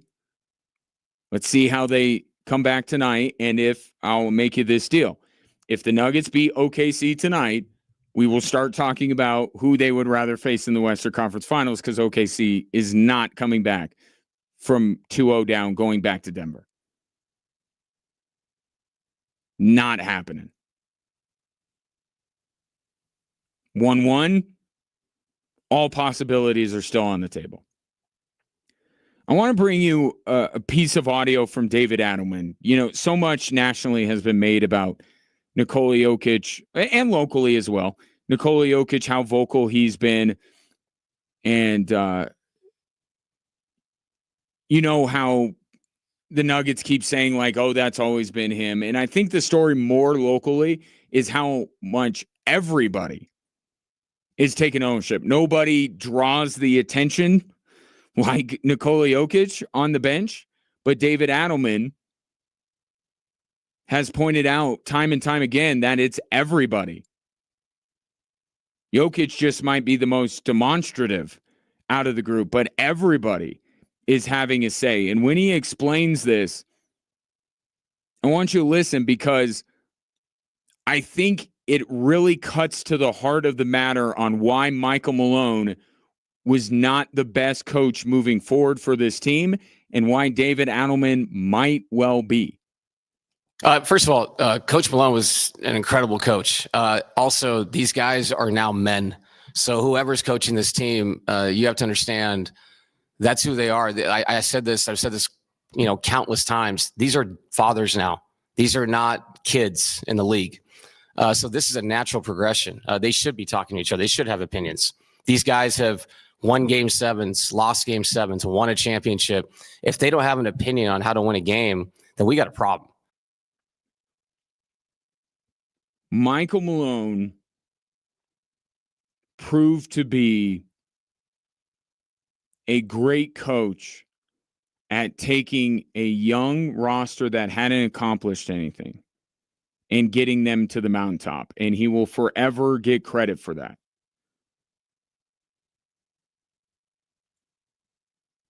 But I think you started to wonder if he would, even though he was the guy that mentioned dynasty, it came out of his mouth before anybody. Maybe he's not the right person for that. Because I think there are two things that you have to morph into as a coach after your team achieves its greatest accomplishment. You have to back off, and you have to become more of a psychologist than a coach. They already know the X's and O's. They already know how to do all this stuff. You don't have to coach them up. A lot of these guys, who they're going to be in this league is pretty much who they are right now. And I get for a Peyton Watson or, a Julian Strawther or something, they need coaching up. But I don't know how willing Michael Malone was to do that. But the core of this team, they don't need coaching up anymore. What they need is somebody to help them with the things that happen after you win a title. Increased expectations, right? More demands on your time. Maybe some bigger egos. And I go back to Phil Jackson. He's the greatest example of this. Once he taught the Bulls Tex Winter's offense, he was a psychologist. Once they got the triangle offense down, he didn't do much coaching after that. But he did a lot of managing egos. He did a lot of psychology and psychiatry, right? And he deserves credit for that. Like, it doesn't make you lesser than, but it makes you a different kind of coach. And I don't know if Michael Malone was ever able to pivot in that direction, because he had been this guy all along and he had been successful at it. And that pivots, it's not easy. You know, we just lost somebody from the coaching ranks. Now El Jefe in San Antonio, Greg Popovich. He was able to make that pivot. Not every coach is. And setting aside the fighting with Calvin Booth over the direction of the team, it just, you got the sense, and it has been reported since, that Michael Malone was just a little bit on top of these guys all the time. And where David Adelman, I still think you need results to justify hiring him. You need more results in this series. But I think you hear there, David Adelman gets it. And he's not trying to, obviously said right off the top, he has nothing but profound respect for Michael Malone. It's not a knock on Michael Malone. It's just they need somebody different. They need somebody that's going to turn over the team to the players and let the players police themselves, motivate each other, communicate, do all of this stuff. And one thing that keeps popping up time and time again, it's not just with Nikola Jokic, but David Adelman lets the players have input. It seems like the players can change David Adelman's mind about stuff. They're more partners in all of this. And at times, that's the leader you need. That's the guy you need at head coach, is somebody that understands that these guys know what it takes, and they don't need to constantly be reminded of what it takes to win a title or what it takes to win basketball games. They can do that themselves. They can hold each other accountable. They don't need this authority figure. And I think Adelman gets that. And I think that's going to be, that's a check mark in the pro David Adelman column. If he's going to get this job, it sure seems like he understands that the coach needs to step back a little bit. Not completely, not let the inmates run the asylum, but just not so heavy-handed. And you're just seeing more and more examples of how David Adelman is letting the players kind of lead themselves, and he's stepping in when it is necessary. That's the kind of coach. Forget names. If you're looking for an archetype of the right coach for the Denver Nuggets moving forward, is a coach that understands that dynamic. That's the first qualification they got to have. To get another head coach that's looking to make a name for himself and is a little bit more stick than carrot sometimes and all that kind of stuff, it's not going to work.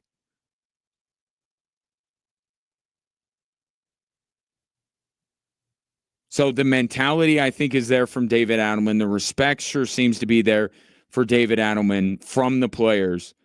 Now it's just, can he get the results necessary in order to be the main candidate for this job? And then, as an aside, but it's something I've repeatedly said about this opening, would this keep you from getting the best general manager candidate that you can? And that's always been my worry with David Adelman. Not that he didn't understand the dynamics, not that he didn't, he couldn't coach or anything like that, or the players didn't like him. It was none of that stuff. He's qualified. But if the best candidate, whether it's Bob Myers or somebody else, comes in and says, I want to pick my own coach, I think the general manager, to navigate the spot that the Nuggets are in financially, to navigate the new world order of Adam Silver's NBA, I don't want it to cost them their number one target. They need the best general manager they can get. And if he says, I want my own coach, that's also a major factor to me. Game 2 tonight. See if David Adelman takes another step towards becoming the full-time Nuggets head coach. 719-24-7. 13-13.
Brett with a very thought-provoking question.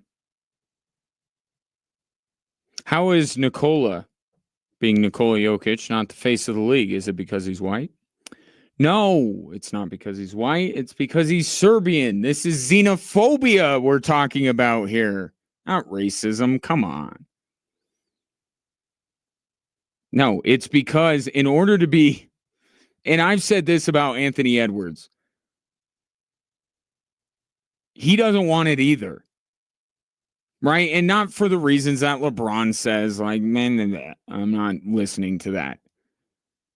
But it's just there are things that go along with that. The way you got to comport yourself and all, and you got to appear in a lot of commercials, and it's a very corporate thing, corporate post to hold. And Anthony Edwards is not really that guy. Like, he's in commercials, certainly he has no problem being in commercials, but I think he embraces kind of being it's such a lame word to use, but I'll use a rebel. Right? I don't think that he wants it for those reasons. I think it would hurt his coolness factor. I don't know what to call it, but he just doesn't seem like the type. And Nikola Jokic, I can't even imagine what it took to get him in the hotel commercial. Like, apparently it was he said Peyton Watson had to be in it with him. And I think they had to let him have his horse. Like, the number of demands that Nikola Jokic probably has to shoot a commercial are probably worse than some Hollywood A-listers, just because Nikola Jokic is going to try and get out of it.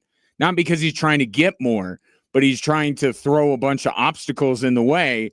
So ultimately the director just goes, forget it, you don't have to be. And then Nikola Jokic will be happy. I think to be the face of the league, you got to – it's a tricky thing. You got to want it, but you also can't act like you want it. You can't openly campaign for it. It's very tricky. I was able to toe that line when I won Prom King back in high school. True story. Did I want that crown? Absolutely, I did. Validation. To this day, I have my sash in my room at home. It's my greatest accomplishment.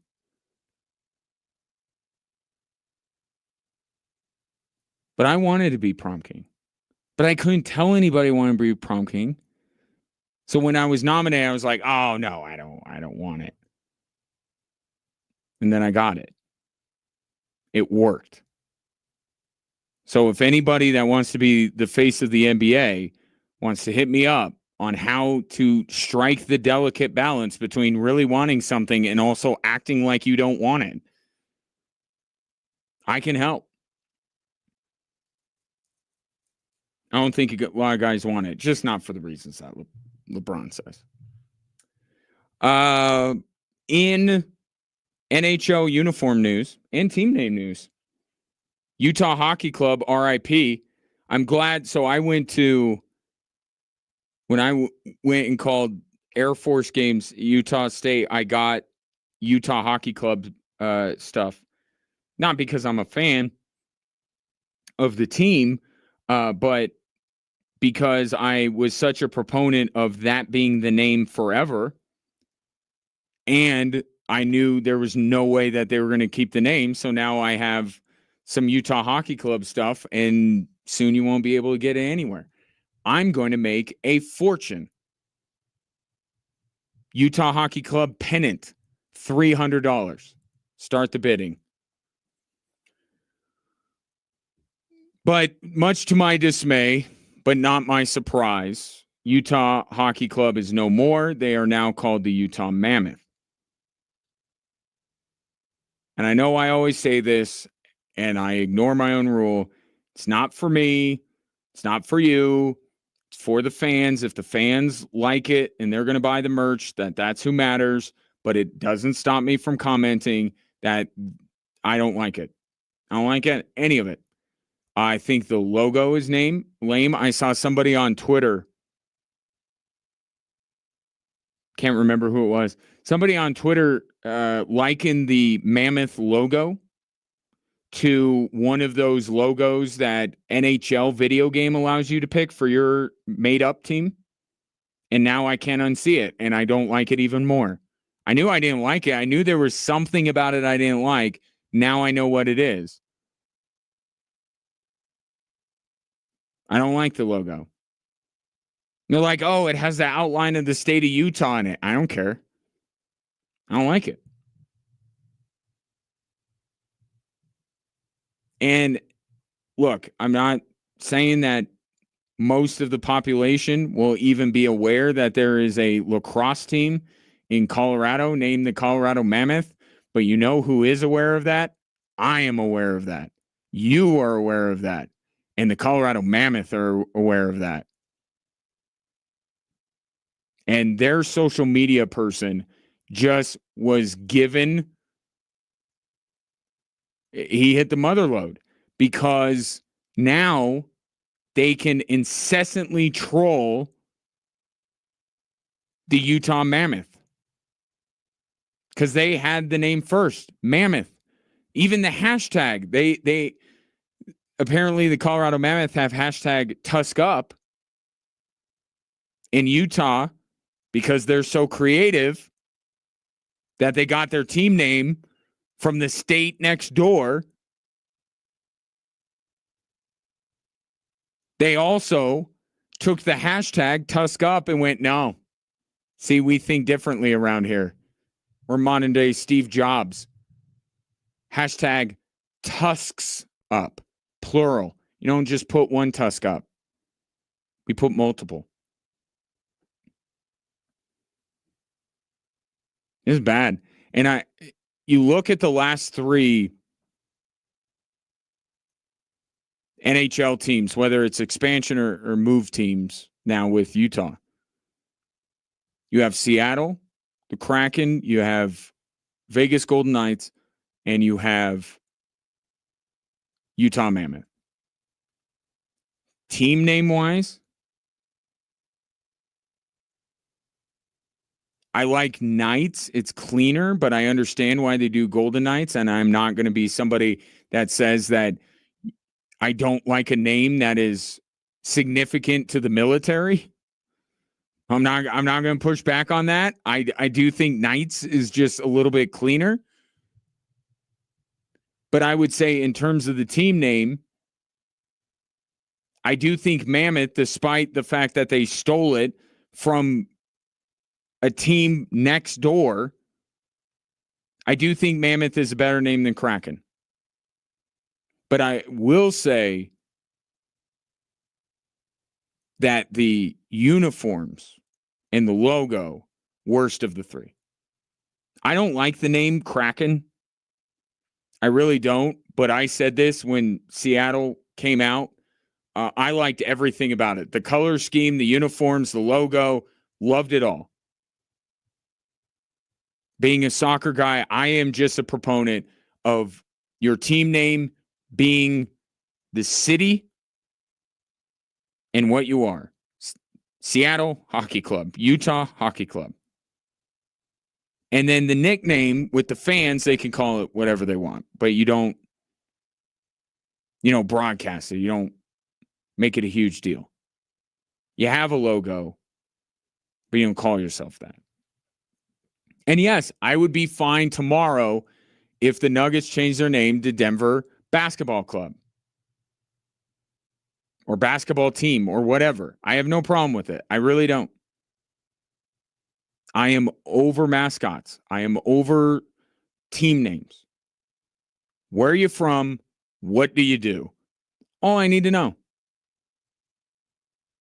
But this rebranding, I tallied all the various metrics that I look at, and I have decided that of the three, Seattle, Vegas, and Utah, this is the worst one. This is the worst one. You know why? Because all the good ideas are taken. Proved my point by they looked to Colorado and went, there's a lacrosse team, Mammoth. That's a cool name. We're going to do that. There are no good team names left. None. They're all taken. So you're really fighting a losing battle, honestly. If you have to rebrand or you move. I mean, Commanders, not a good name. Just not. But obviously circumstances a little bit out of their control with that rebrand, but still. So Utah Mammoth, get used to it. Game 2 tonight. I saw OKC 11.5. Oh, I'll take those points. Thank you. Oh, it's moved now 10.5, depending on where you look. That doesn't deter me. That wouldn't deter me.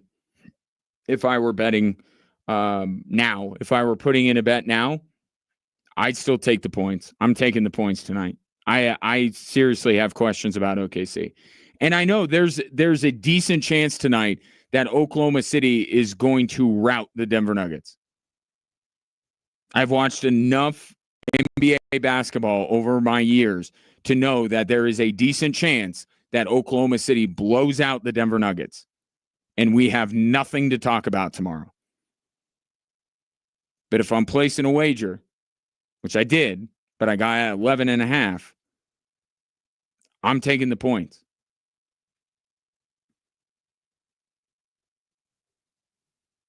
See how it goes. 7:30 tonight. You can hear it right here on Extra Sports 1300. And then hopefully we will have plenty to talk about on Thursday's edition of the show. I appreciate your patronage. My thanks to Broncos defensive lineman Matt Henningsen for being my guest.